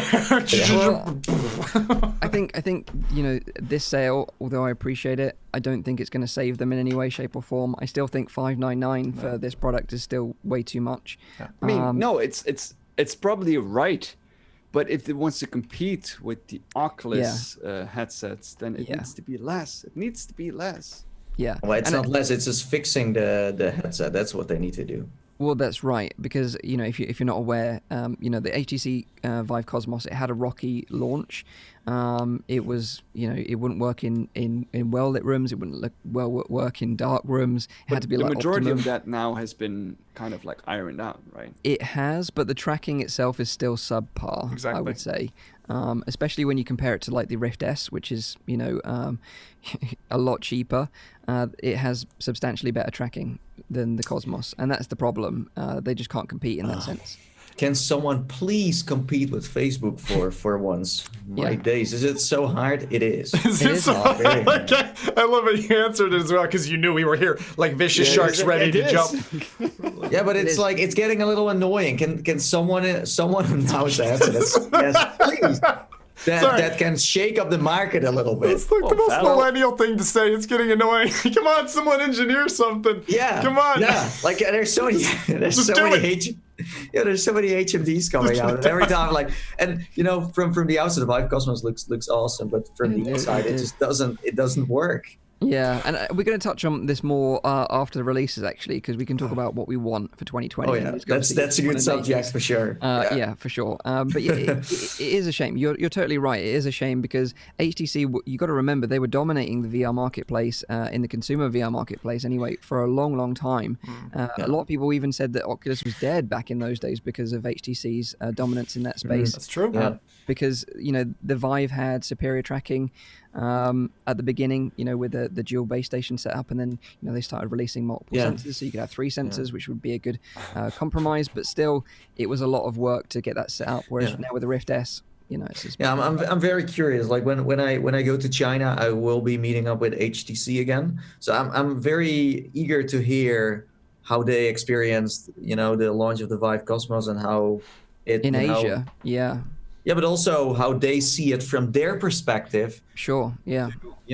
So. Yeah, because what we don't know is that this headset could be really popular in Asia because they don't, like you say, they don't have Oculus products out there, so they don't have the Rift S. So maybe the Cosmos is their only option potentially for an inside-out track. Or the Vive Focus is even bigger than it was last year. Yeah. Looking forward to your insights in that when you get back, for sure. I haven't heard about Focus for some time, so I'm like Mike with your trip. I'd be interested to see particularly what you run across in terms of advertising on the streets, on a newspaper, when you're sitting in the hotel room and you're looking at TV. Do you see any VR ads? I'd be very curious what that looks like in Asia at the moment. Yeah. So that is the Cosmos getting a $100 discount, but I think it's a little too late, to be honest. That is all the news this week. So now it's time to pass it over to Zim. I'm super curious if there's any releases It'd be this funny week. if Zim would be like, "Yeah, I'm done already." Yeah, like, done. There is no releases. Job done. No releases today. Well, I have scroped backwards in time. I'm cheating a little bit. 2 of the 3 releases are from December, but there are things that I thought would make sense, and one of them is a title that we talked about last week, which I feared would happen and has happened. So we'll go through those 3. We'll see if one of you remembers and picks it up. Anyway, the first one, for those of you who likes Michelle Rodriguez. Anyone? Who doesn't? Do you know who Michelle Rodriguez is? She's the one who starred in she was the pilot in Avatar. Mike, what did you say? Fast and Furious? Fast and Furious. She's that chick. Wait. She was also starring in a 360 VR. Oh, I knew it. He's gonna get a point here. See, but I don't know the name. Yeah. So there was a 360 action film called The Limit, which was produced by, I think his name was it was another Rodriguez, and Michelle starred in that alongside the guy from The Walking Dead. Can't remember his name now. You'd know him. But The Limit was like this 360 action film. So there's another one of these coming out. Not with Michelle Rodriguez, I'm sorry. That looks a bit like Hardcore Henry. This is called Agent Emerson. And this is something that actually landed in early December, is currently available for about $4, £3. And this is for PC VR. And it's about a 10-minute 360-degree film, but quite high octane. Obviously, it was difficult to shoot, but it's one of these immersive first-person ninja swords coming out, gunplay games, all that. And so you're sitting there watching it, and this is available on PSVR as well, but it's on the PC VR headsets I wanted to mention. And why feature this one a month late? Well, I just watched John Wick 3, and I got the buzz off of that film, and I was like, hell yeah! I saw this on Steam, and I was like, all right, we got something. And then I don't know why Steam fed it to me in my list, but I was like, look, this is something that people just need to see. Because there's actually been a few of these at this stage, 360 films, which haven't been too bad to watch. I actually thought that No Limit was all right. It was kind of, again, like a 15-minute feature, and just something that if you haven't heard about it, and again, you're a fan of Michelle Rodriguez, then that would be one to try out. And this is another one. And you don't see too many of these. It doesn't completely look like a 360. It's like a mix of actual places you can experience, you can sit in, and then other parts are just flat 360. It's a VR film, but there's a lot of CGI in it. It's actually one of the things that people say. I just watched the trailer, but there's no Michelle Rodriguez in the trailer, is there? No, this is not Michelle Rodriguez. I was comparing to The Limit. The Limit is the one that released about a year ago. But sorry. Do you think it works when you're you're watching it, so it's not like you're super active in it yourself, and then it's first person, so you see the weapon in front of you, you see everything happening. But is that immersive enough for at least you to? But you could pretend. You can pretend. You can use your imagination. You can always do that. Yeah, that could work. Yeah, the issue with this, and I think that's really the main problem, is when you've got 360 and it's not 180, for instance, you're not necessarily encouraged to look in the same direction. And so what it means is you can get offset, especially if you have a swivel chair. I do. Then you can get offset from where the arms and the sword gunplay stuff is happening, so it can be really weird. And that's in all kinds of 360 stuff. Without even looking at the person, he could still murder everyone. Well, and that's why this one should be in 180 instead. Then that's what I'm thinking. So 360 for these kinds of things, particularly when they're showing the arms and all that, and they're showing the perspective. It's a bit weird. Front facing, I think, would be a smarter choice. But anyway, there you someone go. From the chat has made a really good point. GNVRS Gaming. At least one review said it made them feel motion sick, and that's with 5-year VR legs. And that's, of course, really important because you're not in control of the camera yourself. So. That's a problem. A lot of the ratings on and again, this is not a recommendation to go out and buy this one, but if you're like me and you like trying kind of new formats, then you might want to give this a shot, or The Limit, or that old Nicolas Cage one, which was terrible. The Nicolas Cage VR experience was one of the worst things I've ever done in VR. Wasn't John Travolta in one as well? The one with the speedboat? I think you're right. But you can start to see Hollywood's taking an interest and trying to penetrate VR as a new medium in the same way that you see some music artists launching albums with VR interludes that work quite well. I still think that Blade Runner was one of the best examples of how fantastic. You do it. Blade Runner, it was excellent. And Coco as well. Coco, amazing.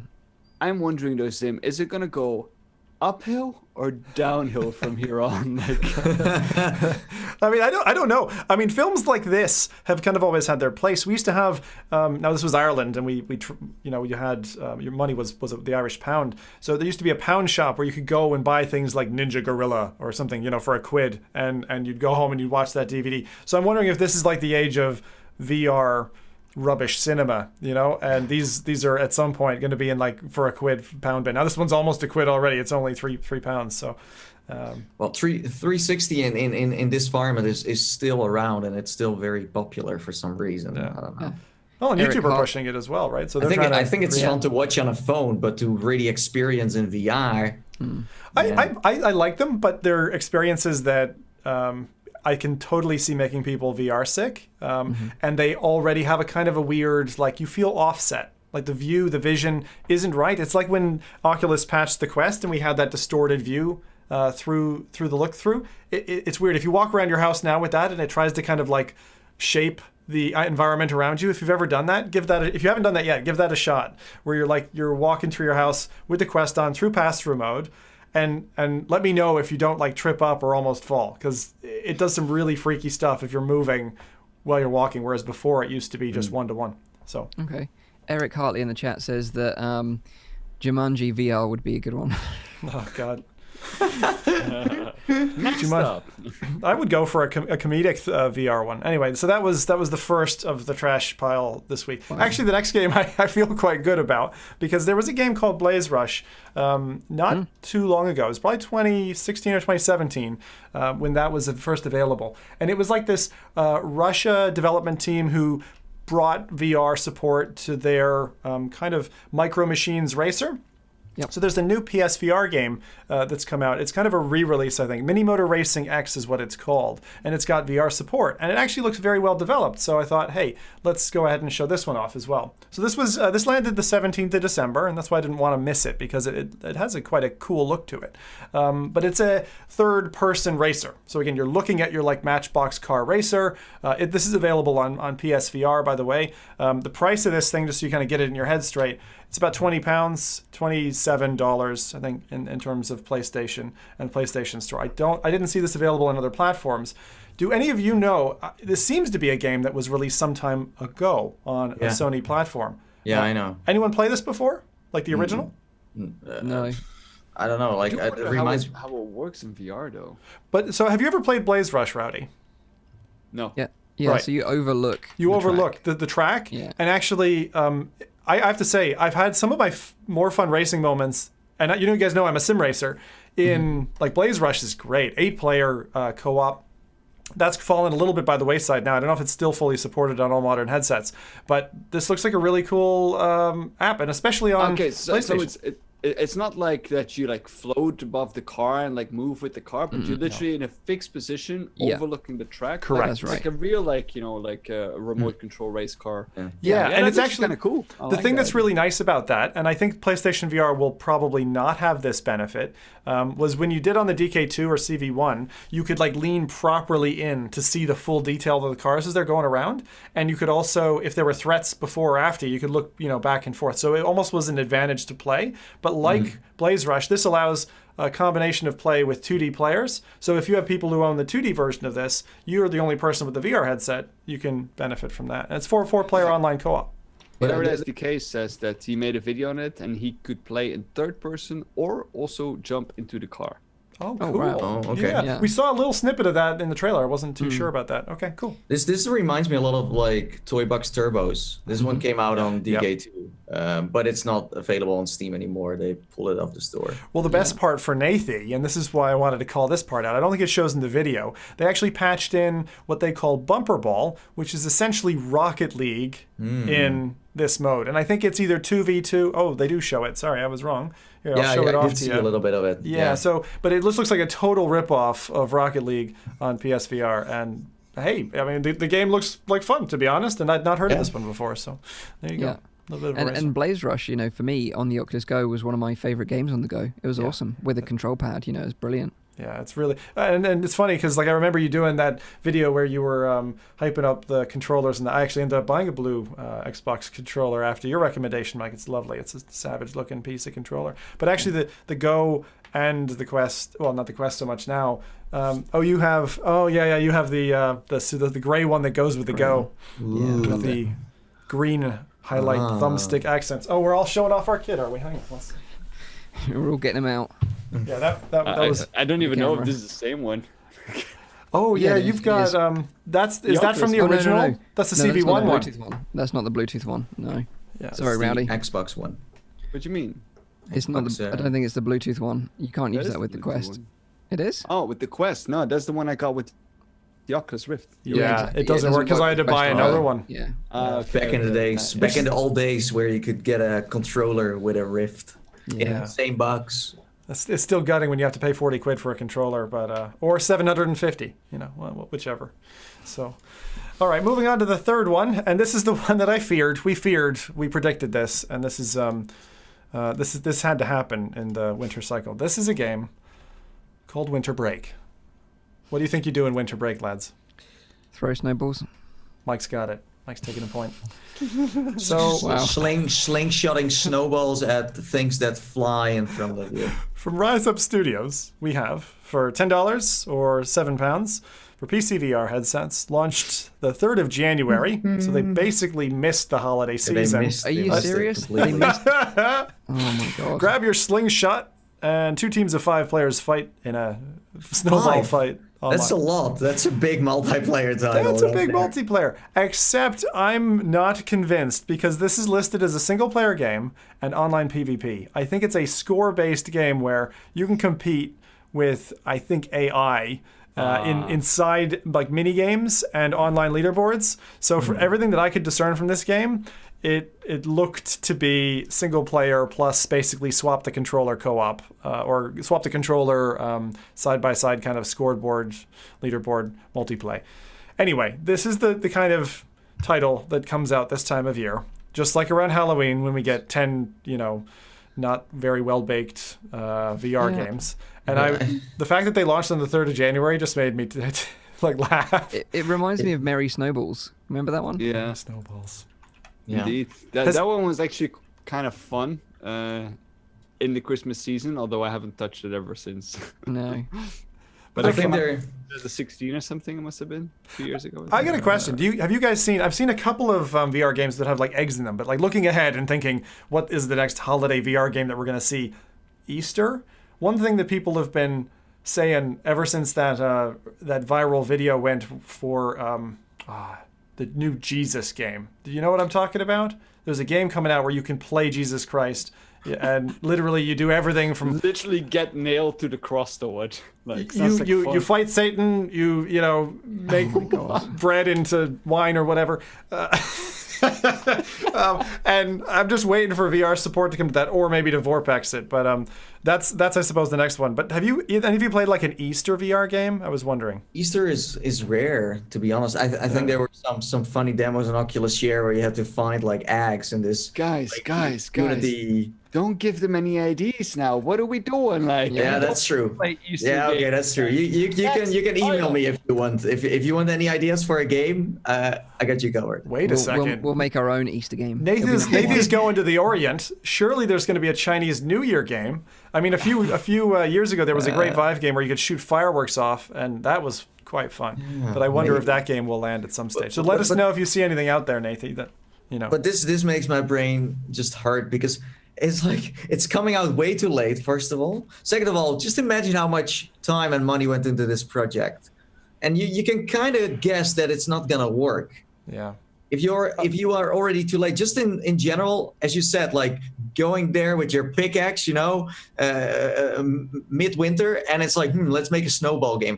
I don't think there has been anyone who had like a great success with a snowball VR game. There's been so many tried it. By the way, there is one other holiday that is coming sooner, and that is very successful because there's a lot of VR games being developed as well. Sinterklaas? Valentine's Day. Oh, Valentine's Day. The dating simulator games are huge. Huge. Didn't Rowdy play one where they didn't answer him? Of course. Yeah, that yeah, one. It was the one with the voice recognition. Yeah. It's an hilarious video I made on my channel for that. That's one of, like, if people ever ask me like, can I see a video of yours? I usually show that one just because it's so hilariously funny, and also because the characters they're not on 3D, they're actually in 2D. Yeah. So when you like move, they actually they're like paper thin, like like the old like Half-Life assets. You'd like turn your head in the fire would just turn, that kind of isometric view. So that if anyone's looking for a holiday, if anyone's looking to pick up a girl and learn dating tips, there's one called VR Dating Lessons with a guy called Magic. He's like this Indian dude.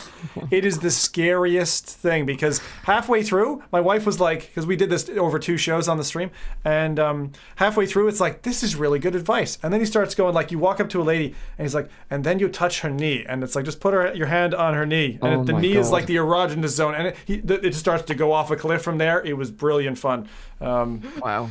So half good and half awful. What Just a like great January. start! What a great start of the year! Yeah, got me so excited. One other lessons. honorable mention in passing. I'm not showing it to you. You have to look at this one up. This is specifically for Can't Buy, because whenever I think of Can't Buy, I always think of the word mindfulness.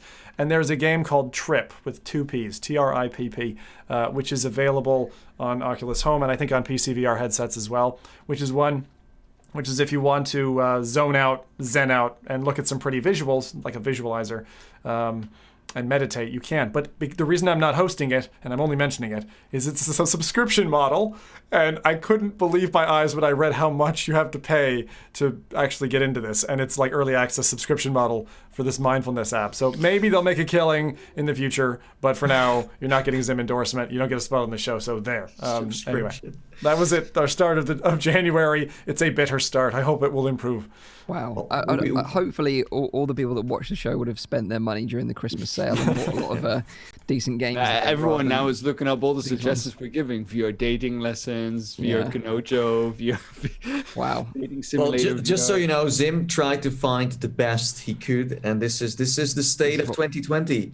This is the state of VR at this very moment. Devs deserve a break too. I'm not giving any shit to devs. No, We've had such an amazing last 6 months since the launch of the Quest. It's been such a steady stream of very good stuff.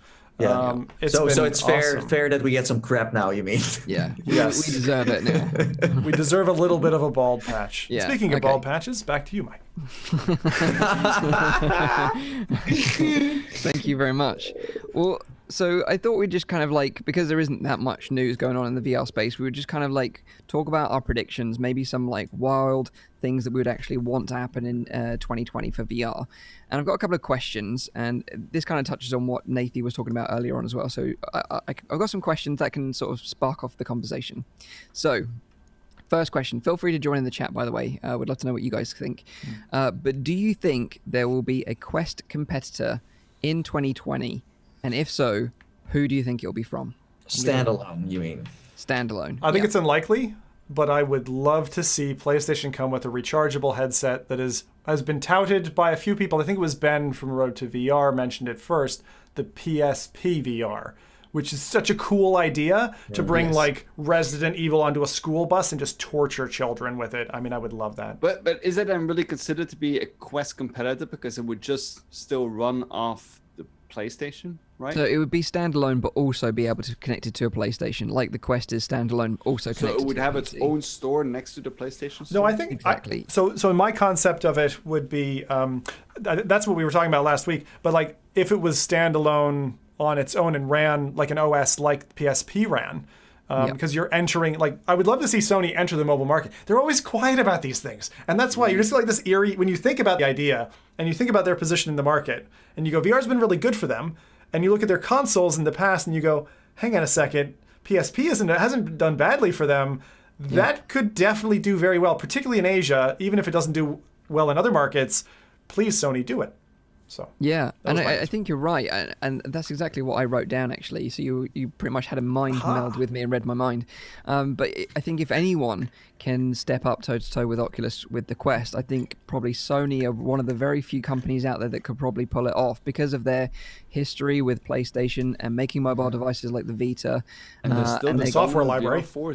Yeah, and gaming pedigree, making their own stores and stuff like that. They could probably pull something like that off. Whereas everyone else in the market seems to be so far behind what Oculus are doing with the Quest that I think it would be difficult for anyone else really to catch up. And I agree, but your question was in 2020. Do you think that will happen in 2020? Well, the next generation... They've already said that they're going to make the PS5 is coming out, but they've said that there's no PSVR 2. But it's the perfect intermission while they're appeasing their console market to also launch a mobile. It's like the perfect thing. Like, we were just unboxing it here and unwrapping this, but like timing wise, it totally makes sense. They could have been working on this the last 2-3 years. Have this come out right timing. You know what I mean? Like, what Mike is saying is right. And think about that software library. Even if it wasn't the whole gamut of all the titles, it was just a couple of, like a dozen stripped down titles ready for it on launch. Hot damn. Yeah, exactly. Especially for developers that have already ported game to a Quest, for example. For Polyarc with Moss, for example, because Moss was a PSVR title as well that did well on PSVR. That, if they've already put that effort into stripping down the game for Quest, and if they made the tools possible for like Quest games to be ported over to this new PSVR standalone headset, then that would be really, really cool. That would put them in a very good position indeed. Yeah. Think about like static running on the PSP VR system, for instance, right? Well, PlayStation Portable, like a relaunch of that, because I think the last PlayStation Portable didn't do that well. I remember the first the latest one did. But having like PlayStation Portable and then being it now the VR brand of Sony, that would be great. They're the only ones in the gaming market that seem to be standing out from the rest.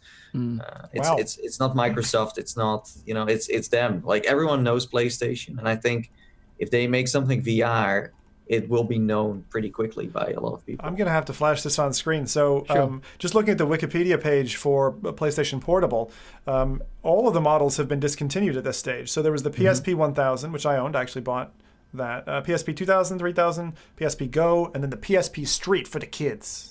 Yeah. Was there? What about the Vita? Was that like the last one? That's a separate. I think that's separate to play. I'll look that up now, but I think that was a separate branch.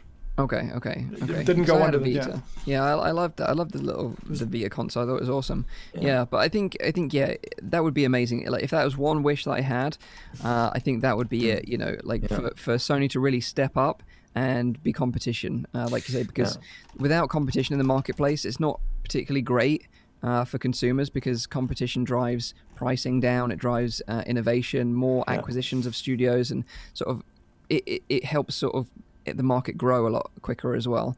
So I think a next gen PSVR that has the ability to go standalone as well as connected to the next gen PS console would be super smart move from them. But besides that, Google could also be a candidate in that sense. If you see, of course, like Stadia had its ups and downs, but you see how much money they can pump into a project and make it fly. I think with VR and also the YouTube gaming brand, they could do a lot. They have all the influencers in their pockets. They could make them promote these headsets. They have good relationships with gaming companies, so they could use their platform, just what Steam did with the Valve Index. They could use their platform to start selling those, but I don't know. But actually the problem is there a little bit as well, that they have so much that they do with Google. You have YouTube, you have the entire Alphabet company basically is involved in so many things, that I wonder if they can really put their focus on something that is so niche as a standalone VR headset. But also you got to remember that Google kind of were there at the very beginning with the cardboard, so it would kind of make sense for them to come full circle and say, well, we kind of kicked this off and now we're going to make something that's really revolutionary. Yeah, everyone is just very silent, and you can't tell me that Facebook was the first one to come up with a standalone HMD. There are others who had like a blueprint laying around as well that maybe are still working on it or decided to wait for the right moment. There were other standalone headsets. Just quickly touch on that, because there was the Lenovo Mirage Solo. There was the Vive Focus as well. But I think the benefit that Oculus has is the store and the already established developer relationships, and the funding, because they're funding a lot of these games. The funding is it, because Facebook has kept VR alive for a part. If you see how much money they, for example, pumped into all the games they made in 2016, like if they would have not done that, we wouldn't have had Lone Echo and Asgard's Wrath, etc. Those games are basically there because they pump money into it. It's not the developers say like, oh, you know what? VR is the next big thing. I want to make a AAA VR title. No, it's Facebook, giving money to make that happen. So yeah, you definitely need loads of money to make it work. As you said, the store now is great because it has so many titles, but half of the top rated ones are funded by Facebook and not by the devs themselves. And as long as that doesn't change. So in terms of the timing, Mike, for your Vita point, so the Vita came out in Western markets in 2012, formally discontinued March 1st, 2019. This seems to give a perfect gap of nearly a year for them to land something to add as that lovely intermission while the desktop, or the headset comes out for console market. Definitely, because as we all know, although the Quest has been out since, what was it, April last year, we knew about it way before then. Yeah. So it would be surprising that no one else decided to make something to compete with it. And how cute would it be, Project Mini Morpheus? Morpheus. That would be amazing. But PlayStation can wait. They could wait another year and still dominate the market. If you see what they have done with VR already, the way they do marketing as well, because again, Facebook has a lot of presence in the United States with Oculus Quest and whatever, but here in Europe, it's PlayStation VR that dominates the market. We see commercials from Sony on TV. Well, in America, sometimes you see a Vader Immortal commercial somewhere, but for us that's not a thing. So it's yeah, you're totally right. So I think in terms of Quest competition, we think that Sony are probably one of the few people that could pull that off. But yeah, I would love to see that happen. But I think we know obviously a next gen console is launching end of this year. I don't know whether we'll get a headset launch with it, maybe a little bit later, but I'd like to see that it could do standalone and both connected to a PlayStation. Well, even if we know it's around, with the Oculus Quest, something is coming. They announce it, yeah, exactly. Nice. Yeah. So what about Oculus? Do you think they're going to announce another headset this year? Not necessarily bring it to market, but at least announce one. So maybe I'm talking Oculus Connect 7, which generally takes place around September time. Do you think it will be an iteration of the Quest, maybe a Quest Pro, which is something I tweeted about this week? Or do you think it will be, this is going to be the next gen AR headset? I think because they've already teased the AR headset thing, the natural expectation a year on is going to be, you're going to show us your AR headset. Or at least tease it. You can't just go from teasing it to telling us nothing more. You could. I know people have done it at E3 and stuff and then been shot down because of that. But I would think the natural expectation would be that they will at OC7 show us their AR headset. That's probably my only singular. A dev kit, you mean? Yeah, it won't be. I doubt it would be consumer ready at this stage. Yeah. But the idea is, I think they're trying to irk it in front of the coming Apple train. Apple's going to have AR glasses, and I think Oculus they've already positioned themselves as kind of the Apple of VR, so now they just need to try to steal as much thunder as they can before that mega announcement drops from Apple and it changes the world. Yeah, it's kind of an interesting point because I remember before Oculus Connect 6, we were talking about this AR tagline that was in their announcement, right? And we was kind of excited that they were going to show us something AR related at the show. And it's kind of interesting that since then I'd forgotten completely all about it because they didn't actually announce anything really AR related. It was just a black background with "We are making an AR headset" statement. Facebook is working on AR. That's Thanks, right. guys. That's right. Yeah, but that's no secret. We could say the same about Google. We could say the same about Apple, etc. If we talk about headsets from Oculus, as you said, maybe an iteration of the Quest with a better head strap or something, but nothing completely next gen. Only they know they have to improve the head strap. Yeah, it's one of the biggest criticisms for sure. And it's interesting because I got a lot of responses to that tweet of what people would like. And I think, generally the consensus was keep the specs the same, like you said, Nathie, replace the headset with a better head strap, with a better head strap, and some built-in audio that was a better solution, and also include a link cable in the box, and that could be like an Oculus Quest Pro. For me, though, personally, I would just like it to be that little bit faster processor inside, maybe the 855 or the XR2 that we talked about on a previous episode. It can always be faster, but I'd again, like, I'd be happy indeed with a more comfortable version. Yeah. I think that is the major thing, and I do think that Oculus is gonna think about the design constraints. Like, put a design constraint here, right? Like, if you had to keep the same price tag a year on, I could see them putting the new chip in, or the bump up in the chip, right? I could see them bringing something to help the head strap situation with it still being travel friendly. Mm-hmm. What else would you want to see in that? Do you think they would touch the audio? I think they probably wouldn't. I would like some over-the-ear headphones like the original Rift. Optional accessory or possibly packaged optional. with? I wouldn't mind it being an optional accessory. I don't think they're gonna do that because it's not fitting their design plans, But I don't think. Personally, I don't want anything else. I think the Quest is still good enough to be one of the best headsets in 2020. Yeah, I still think it's a great headset. I just think the one major criticism that keeps coming up time and time again is just it's not necessarily comfortable for long gaming sessions because it's quite front heavy with all the kit being in the front. Bring the weight down. Yeah, if they can do anything with the plastics, even if it's a more, dare I say this, fragile headset, but do something about the weight. If you get 50 grams out of that, along with those two other bumps, and I think, as you said, the thing that now when you look at a Quest post-Link dropping, it's weird that you have this power plug and a cable that is of the appropriate length for Link that doesn't support Link, right? So that just needs to change because it's going to be a broken expectation for a lot of people who pull it out of the box, connect it, and but I connected it to my PC and for some reason it's not working. It's like, well, we never designed it that way because Link was an afterthought and yada yada. So now it just has to happen. Is there anything that they could include for hand tracking? Like, is there anything that brings hand tracking to another level? Just more experiences and reasons to use it, and I guess software, right? Horizon will probably be the big one from them.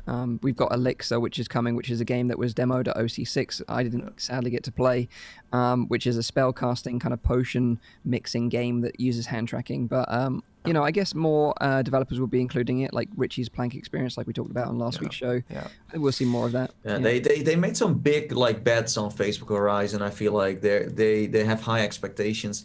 Like lately, I watched the trailer again that they showed at Oculus Connect, and it's like the average Joe playing with VR, not like the audience I would see playing Facebook Horizon, to be honest. But it's interesting what they're going to do with that. I'd be interested if they would actually release. I know this sounds weird. If they would release controllers for hand tracking, like some kind of way that the controllers are there on your hands, but you get some form of feedback. For example, when you close them. In order to get more of a tactile response to it. I'm with you. It on doesn't have to be fingertip a controller like the Oculus Touch controllers, but indeed some kind of sensation that is being transported to your fingertips or to your hand. Yeah, exactly. I get the feeling that Oculus wouldn't do this themselves, but a third party probably would try something like this. The difficulty is hand sizes, right? I mean, just by design, what are you going to do? Unless you've got something that's and this is going to be weird, right? Finger cups or something. That would be finger cups. Finger cups, and then how do you power them, or how do you give that feedback? Not an easy solution, I think, and probably not one that Oculus are going to jump on right now, not in 2020. So I don't know if this was on your list, Mike, but we're talking about standalone, and standalone is the way forward. But PC VR, I don't know. Last year, Oculus Rift S, okay, was fun, but it wasn't. Let's say mind-blowing in any way. I thought that PC VR in that sense was a little bit, it left in the dark. Yeah. And I hope that the success of Quest hasn't stopped Facebook from focusing on PC VR, because that is a concern of everyone, I think. Yeah. But I would like to see OC7, a Rift 2 announced.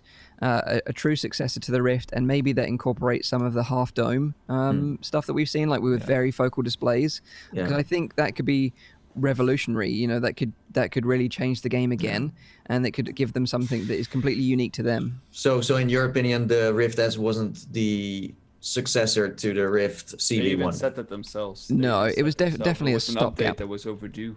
Yeah, it was a stopgap. Words. Yeah, definitely. And I'd like to think that the Rift 2 will be designed and made in-house by Oculus, not passed off to a third party like the Rift S was with the Lenovo. I still think the Rift S is a great headset, by the way. I'm not knocking it, but I do think that, certainly the products that they develop in-house tends to get more of their attention than others. I also wonder if you're... driver. So I use it for everything. Yeah, I use it all the time. It's a beautiful panel, and from the moment we tried it at PAX, I was like, oh my god! When you see Stormland or Asgard's in it, and you're just like, this marriage is just gorgeous. I mean, again, it was my daily driver until the Quest became so free.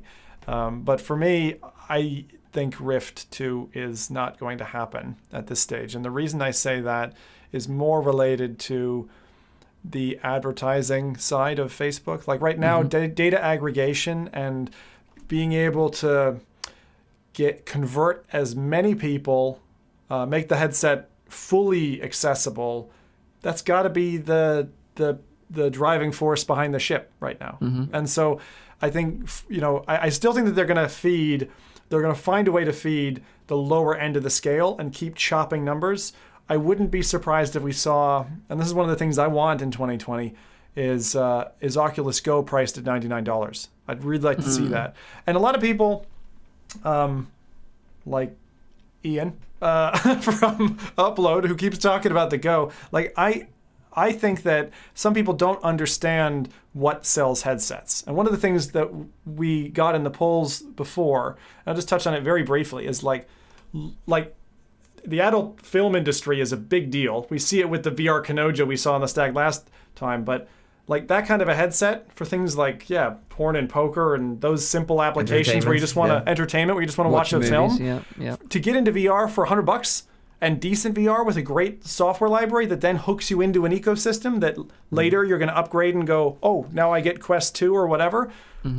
That has to be the way that they're going. Either that or you undercut the price of the Quest to the point where nobody else. I mean, it's already there. We've already got the competition problem, and they're going to try to make it worse. The Go proved that low end is enough to sell VR to people. Now it doesn't need to be priced right. It can be freed up. And that's what Facebook understands very well. If it's priced right, then people will buy it, even if it's a little bit less good, even if it's not the best kind of what is out there. But if it's priced well, and I think that Paul Malucky himself even did a blog post on that, on like, in order to make VR adapted, it needs to be, in order to have a certain price range. And even if it's free, he said, it's not going to get mass adoption because the incentive is not there. But how do you get incentive is by reducing the price and making the experience very cunning and very gripping so that everybody wants it and everybody eventually gets it. Yeah. It's a very smart way of doing it. Okay, so, dropping the price of the Go would be a smart move as well. But maybe, so we don't think there'll be, there might be an iteration of the Quest potentially maybe in the future, but not anytime soon. Potentially Rift S announced at OC7, but we're thinking unlikely maybe. I think also, no. I think that only the varifocal lenses will be, although a great improvement, I don't think it's enough to make a new headset, because I think that those kind of things will more like impact, how would I say it? Like business and tracking and that, of course, but I mean, like in terms of like how heavy it is on a PC, I think those kind of things can benefit from that. That you can make something that wouldn't run before and it would be able to run it now. But only varifocal lenses will, again, I don't know if that will be enough of a step forward. I wonder, our analogy earlier when we were talking about Oculus as kind of Apple. What if they start getting into the annual cycle that Apple does, which is just bump the basic specs and release another model?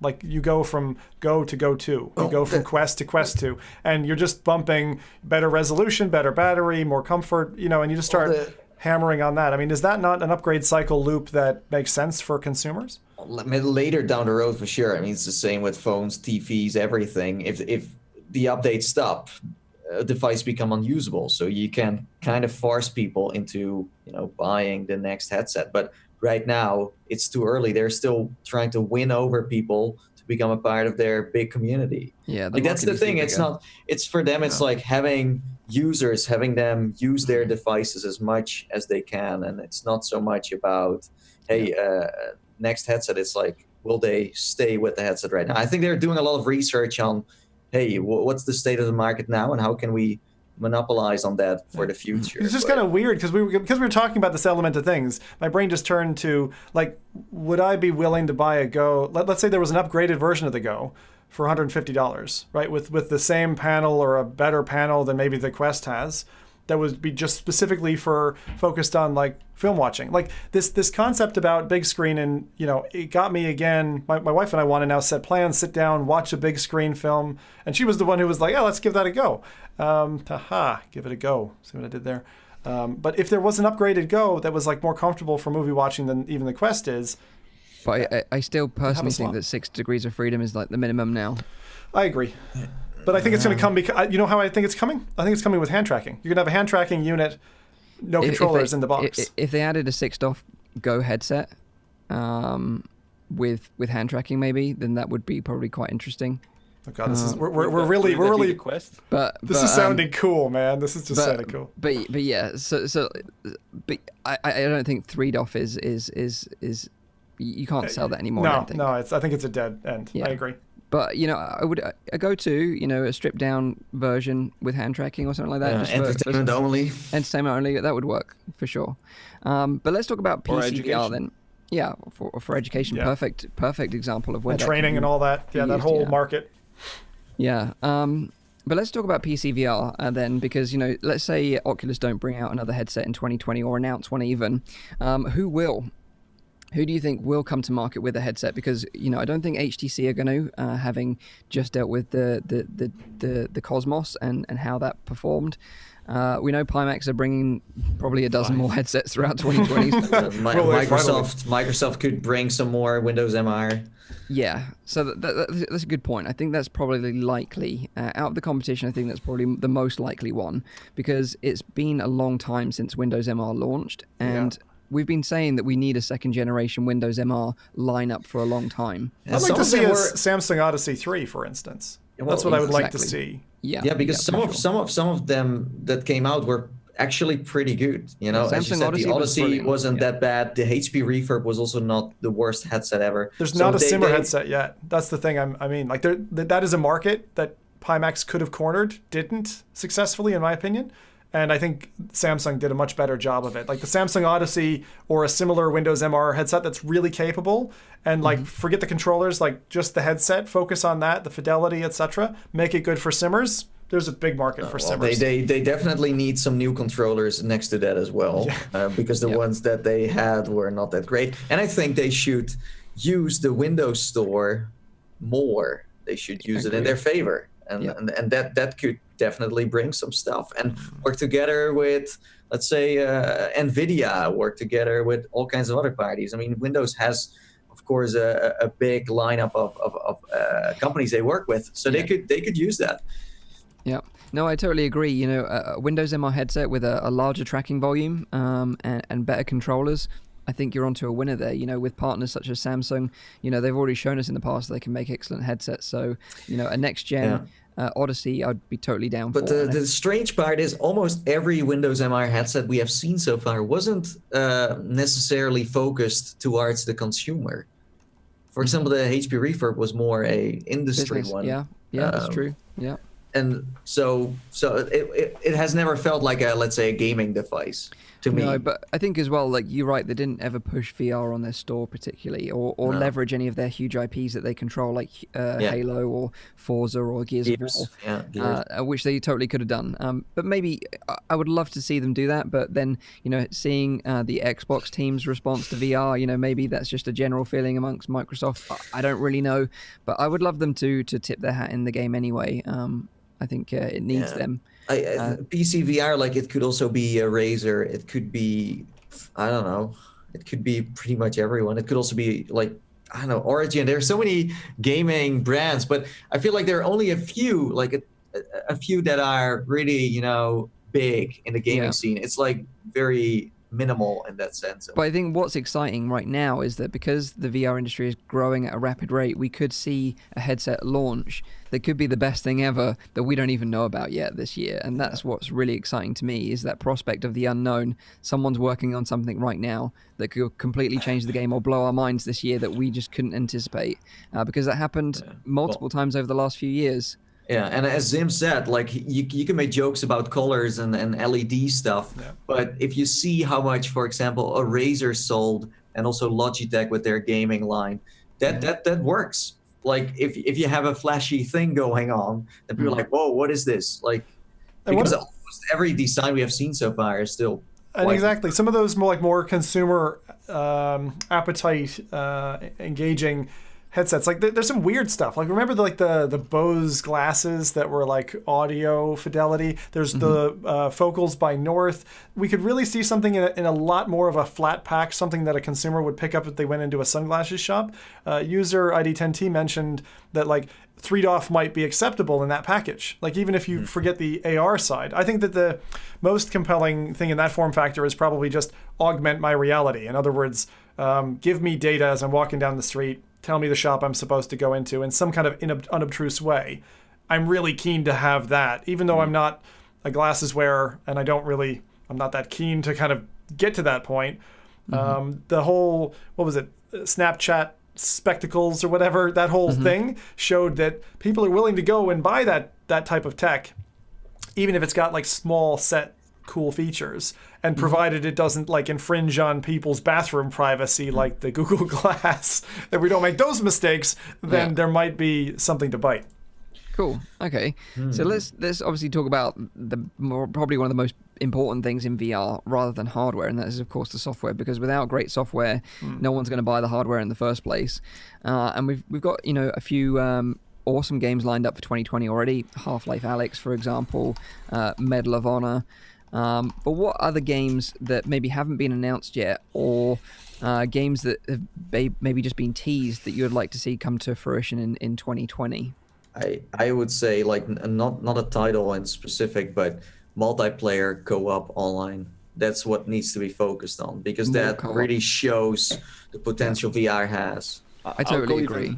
A little bit more specific, what I would love is, have you guys ever played like State of Decay? Yeah. No. But you know the genre, I know right? it, yes. It's a zombie survival kind of game. It's fairly realistic in the way that you need to scavenge, but you need to also like build like bases. And I would love something like that to come in a multiplayer co-op format where you need to unite, like a little bit like The Forest. Like you need to unite and you need to scavenge. You need to go and look for resources. There's high risk, low risk. You need to build a base, you need to make sure that everything in the base is ordered and stuff like that. I'd love something like that to hit a VR system. I think if Saints and Sinners had co-op, that pretty much would be that game. They'd be pretty close. Yeah, it's like we need like a living world that's worth coming back to, right? It's a bit what we have seen with some folks that play VR chat. They have a lot of friends in that app. They have their own worlds. They hang out there, but it seems to be for a specific audience in that sense. But there's nothing that I like, even in 2019, where it's like, wow, I need to go back into that online game with a friend. Like, come online because we got to play it again. I think that's missing. There's so many games, as you said, Saints and Sinners, and then suddenly there's Medal of Honor, and every time we're like, this could also be an online game, but every time it's still a single player that gets announced. There are some things coming, though. So one of the things that I think is really interesting, so Sons of the Forest, so that sequel we think might come to VR. We don't know. It's unlikely that Hellblade a sequel will come because it's a Microsoft exclusive, which isn't too good. From Other Sons would be great to see extension, some kind of like an expansion pack or a sequel. That is a great game. Gunfire Games did a fantastic job there. Thank you in chat for that recommendation. Obviously, goes without saying, Left 4 Dead VR, please. Yeah, I think that's going to be the big one. But what about something like World of Warcraft? What if Blizzard come out of like left field and dropped a World of Warcraft VR game? Now, I can't imagine a world where we've got Half-Life and World of Warcraft both dropping in 2020. That just like blows my mind, but maybe anything's possible. Or some of the Blizzard IPs like StarCraft, like Please don't an say that, RTS game where you can overlook the battlefield. That's really an underused genre in VR that works incredibly well. Like Brass Tactics was a great game. Yeah. Even before that, there was a twin-stick shooter. I think it was made by Forcefield. I can't remember what it's called now, but that was also really cool as well. Landfall.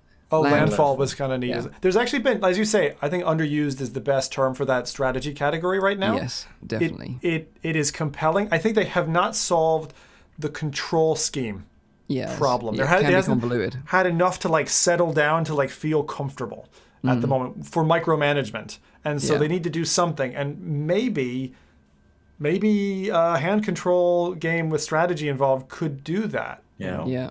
If they relaunch the Command and Conquer series in as a VR series, like that would be just amazing. Oh my God, this is just a giant wet dream. This whole podcast. It is. My God, it is. Or the new BioShock game that is getting developed right now as we speak. Yeah. Have some VR in mind with that too. Who knows? Yeah, absolutely. Because I'm not sure if you know, but BioShock had a great multiplayer, and if they bring that back, then Overwatch, I think, was super addicting. Like Blizzard, if Blizzard nails a online VR game, you're going to be addicted for a couple of months for sure. That's true. They are so well made and so balanced out and so well thought through that like we haven't seen online games like that before. I think there's still so much that can be explored in that genre. I want imagine if they made League of Legends in VR. Like that would literally blow the market up overnight. Even if it was just a viewer. Even if they did what they did for that other, I think... Dota. They did for Dota. Yeah, Dota had a viewer where you could watch matches in VR. Yeah. I think that would be really smart for them to do. I don't know. There's just so much. There's so much that's out there that's like, I had an idea and then it slipped my mind again. There's one thing, since we're talking about software in general. We actually already touched upon this a little bit during the podcast, and also we know that Facebook is working on this. I would love to get my entire work environment into virtual reality. Same. From like editing a video up until gaming on a 2D screen, up until watching a movie, up until coding, up until doing everything what I do regularly on my until doing a podcast. We're all just here with our headsets on. But literally like bringing that all in. Like we discussed like the Logitech bridge for a small moment there as well. I would love to have something like that, more peripherals to draw me into VR, so I have a more optimized workflow. And we know that Facebook is working on this because they introduced that on OC6 as well, that they want to make a better work environment where you have all of these kind of tools. I would love something like that to actually arrive in 2020. Yeah, that will improve my work environment. Yeah, that's a good point. Software-wise, I think that Steam VR and also Oculus Dash could use an overhaul. I think I just want a tick mark that says disable. Just the same way they did for Oculus Home. I don't want it. I don't want to interact with it. I want to just have bare bones launch into a game, honestly, as an option. Because when you're trying to get the most out of a single system, it's one of those things that's costing you 5 to 10% of your CPU. I just don't need it. Well, honestly, if I use my Rift or my Index, the only thing I go to is library, launch game. Exactly. And that's like those other features they have, all those things you can unlock or whatever. I don't care. I just want to play the game and I just want to get into it, done. And I don't want to have all that other hassle around me. It's too much. I just want it to be very simple. The other thing, software-wise, and I know this is kind of a funny one. It's kind of boring, like Rowdy's workflow recommendation, is just creator tools that work well. I want anyone to be able to, at high fidelity, maximum FPS, output recordings from their Quest. And today you cannot do that. And it's not in an easy flow factor. And it's not right that just people who have the time and the setup and the energy to be able to share, something along the lines of a share button and that casting mechanism being integrated with some of the major platforms, whether it be, YouTube or Mixer or Twitch or whatever, or Facebook gaming, sorry. that is literally a one button push to be able to stream and share content. And I think it will help to, it should be integrated with the store in the same way that Steam does it now, so that you're actually able to promote games. I think developers will see additional sales, be able to communicate their updates better. There's a number of wins that they should consider. The way PlayStation did that, not with the VR part of their company, but with just the Pancake section. Correct. You just use your what was it, like your camera, your PlayStation camera, use it as a face cam, and it just tells you like, hey, you want to have the face cam in the left corner, right corner, you want to have the game in there, and what kind of frame rate, etc. Upload to YouTube. Done. No, I totally agree. And this is something that has been going on for a while. And it seems like every year a new headset comes out, it becomes more complicated or harder to do. And for us, that's super frustrating because we have explained many times before what we need, what we want, but no one seems to be, delivering that. As Mike said before, with Aspire 1, for example, you go to a trade show and you try the game there, and they're like, okay, what field of view do you want, and how smooth do you want the camera to be? That's what I want. That's what I want with every game. And seriously, there have been games that I just left just untouched because I was like, it's too much of a hassle to record. It's too the much. output just doesn't look good enough. And I've done the same, skip past the game because of that very reason. I think it's a really valid point. But even Valve, they can't make it work necessarily that well with the index because they have this kind of like half and half eye view, which kind of transitions over with this blur line in the middle, which doesn't look great in my opinion. But definitely a standard of outputting VR would definitely be beneficial to everyone. For me, the only headset that has been great, or two actually, was the PlayStation VR with its output from your capture card, although it's still very complicated to get an output and upload it. And the Oculus Rift CV1 was also fine. I had no problems with that until they started introducing the touch controls. Then suddenly, but that's just a YouTube story for time. You YouTubers, what more do you want? Oh, God. You millennials. But the last thing I want to touch on before we sort of wrap up the show, because we're going on a little bit now, is local multiplayer Quest games. I would love to see this in 2020. Local multiplayer running off of Wi-Fi? So what we saw at OC6, at OC5, wasn't it, was the Dead and Buried Arena demo, where you could play locally Quest games with other players in the same environment. And then we saw shortly after that the guys at iIllusions announced that they were working on Space Pirate Arena, which is, again, a local Quest multiplayer game where you play in an arena together with your friends. And they were saying, you could run this off a server. You would need to use some sort of device as a server, but you could use your mobile phone as the server to host this local multiplayer event. So they're obviously working right now. At OC6, they were still negotiating with Oculus how to bring this to market, but they were definitely aiming at consumers rather than like arcades. So hopefully we see them crack this and make it work, so then we can all just grab our Quest with our friends, meet up at a local tennis court, basketball court, and play local multiplayer games together. And I think that would even accelerate the Quest to an even further level away from the competition. Right now, like I sometimes do that where people come over, and I have two Quests myself, so you could play Sport Scramble, but it's still a lot of work to get people playing together. If it would be a game like Acron, where it's super easy to connect and you're in there, bam, that would be super nice for sure. I totally agree with you.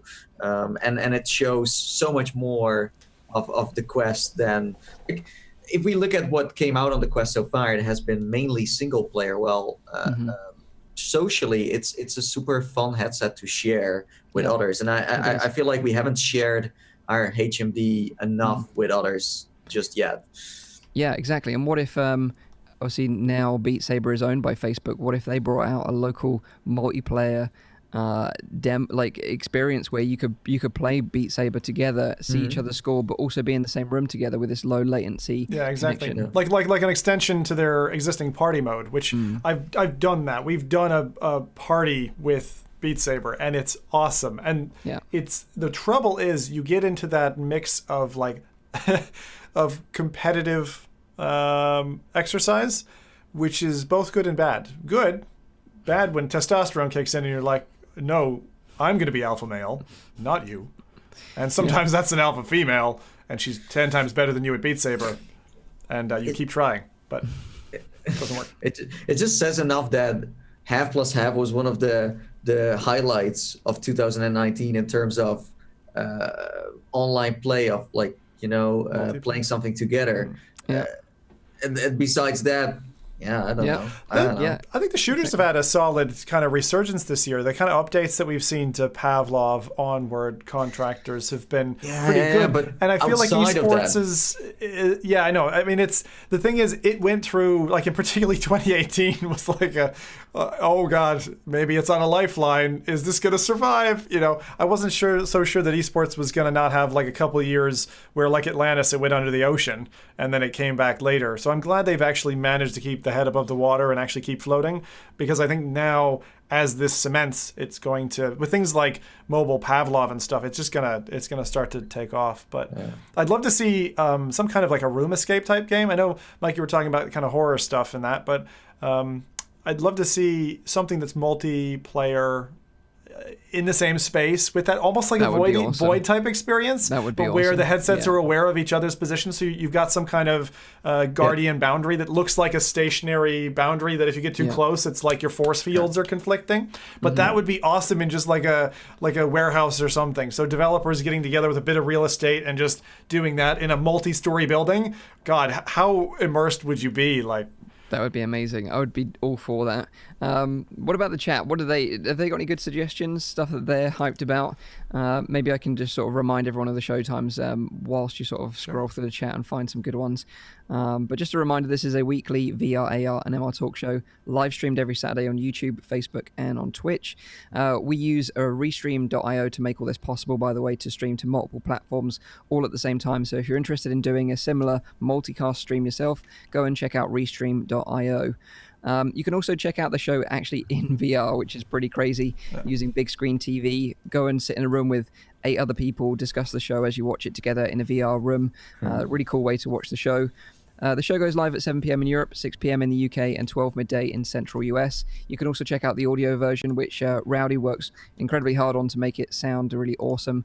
And that's available on iTunes, SoundCloud, and on Spotify. So go and check that out on your weekly commute so you can catch up with all the news. Mike, I don't want to put some pressure on your shoulders, but I'm going to do it anyways. For a fact that this show is almost one of the longest running podcasts VR-wise. Yeah, almost. And almost, like you can. How many more? So I think if we get to over 130, I think we're then the longest running multicasted one. There are other VR podcasts out there like Kent Bai, who's been running forever. But in terms of like 4 people doing a YouTube one, and we're talking about 4 humans. I mean, 4 humans. 4 people doing. Mike is a droid. We know that, right? So 3 humans and a droid. Yeah, and a machine. Go on. Yeah. Go on. Then so after we got over 130 episodes, I think we're the longest running multicasted podcast, VR podcast for sure. Yeah, which is pretty crazy. That's impressive. Yeah. So that's why you should like this one right now, and also subscribe to the channel. Doing Nathan's job here. Stealing the spotlight. Yeah. I almost forgot. Watto is surely looking for your love or something. I think he's seeing the attention going to Dave the Psycho and getting a little snarky. And he says, will Nathan's Christmas tree still be up in 3 weeks' time? I think so. When I come back, it's still going to be there. Yeah. Because you're flying out tomorrow, right? Yeah. I'm leaving tomorrow. I think the flight is around, I don't know, it's 10 plus hours. That's all I know. That's not too bad. Nice. It's nice to chill, It's nice to chill for a while, and it's going to be great. It's going to be very cool. I will send you a smoke signal from China. There was an interesting thing here on location-based. Jay Sheps from chat says, I work at a VR arcade. There's a company here in New Zealand, thanks for watching from New Zealand, by the way, on the other side of the planet, that has made a location-based experience multiplayer game with the Quest. I think it's called Oddball, from Beyond VR Wellington, trying to license it for the arcade. That's an interesting one. Devs are already starting to do this kind of thing, but you know what I want? I want to see something hit SideQuest that we can play with. Like just anything. It can be rough, just like, devs, come on, feed us. There you go, Space Pirate Arena. Let's see you on SideQuest so we can all play it and hype it up for you. Or that other one they did. They were like driving a little cart. The Mario Kart thing? Oh my god. Experience. Yeah. Yeah. If you want to go and check that out, you need to follow iIllusions on Twitter. Scroll back like maybe 8 months. You'll see a clip of them riding around in a go-kart with a quest on. Really, really cool. But yeah, so obviously because Nathy's heading off to China tomorrow, we're going to try and get some guests on the show, because that was one of the big feedback things you highlighted on last week when we opened it up to you to give us feedback. So we're trying to line up a couple of guests right now, so hopefully we'll have some interesting people on the show over the next couple of weeks, so stay tuned for that. But unless anyone's got any questions, I'll start sort of wrapping it up. There's an amazing idea here in chat. D1360VR says T for God location-based arena. Yeah. And either single player, multiplayer, that would be so with the neat. Euclidean spaces, where they sort of make you, it feels like you're traversing through like a big warehouse, but you're basically doing like little figures of eights and spinning around in circles. They could really play that. And I'll just plug real quick for any racers out there, because I saw a bunch of you going on about it earlier. Tomorrow we're doing a big race, 8 p.m. UK time. So of course, we do it monthly. If you're a racer, no, you're not, come have fun. You're gonna do the labyrinth that Mike did. You're gonna do that one. I'm gonna do that one instead. The last labyrinth. I will do that, actually. I wrote it down. When I write it down, it happens. So. Yeah. I think you'll have fun on stream with that one. Yeah. The train puzzle might be a bit frustrating, so maybe do that before stream, but the rest are pretty straightforward. Oh, no, they only tune in for the frustration, Mike. That's the whole point. Wow. Remember Gadgeteer. Yeah. They love your pain. Oh, it's where all the gray comes from. Anyway, this has been a fun one. Yes. This has been like dreamland, this podcast. It has. So let us know if you've enjoyed it in the comments, if you're watching after the fact. Hope you enjoyed the audio version as well. Like I said, we'll be back next week with maybe a special guest on the show, so make sure you stay tuned for that. And with all the news, obviously, from CES, which is going to be super exciting. So we'll deliver all the big news from that show on next week's episode. So until then, travels, Nathy. Yeah, Thank you. Safe travels, Nathy. Have a great time See in you China. in 2 weeks. Have a great week in VR. Take care, and bye-bye for now. See you later.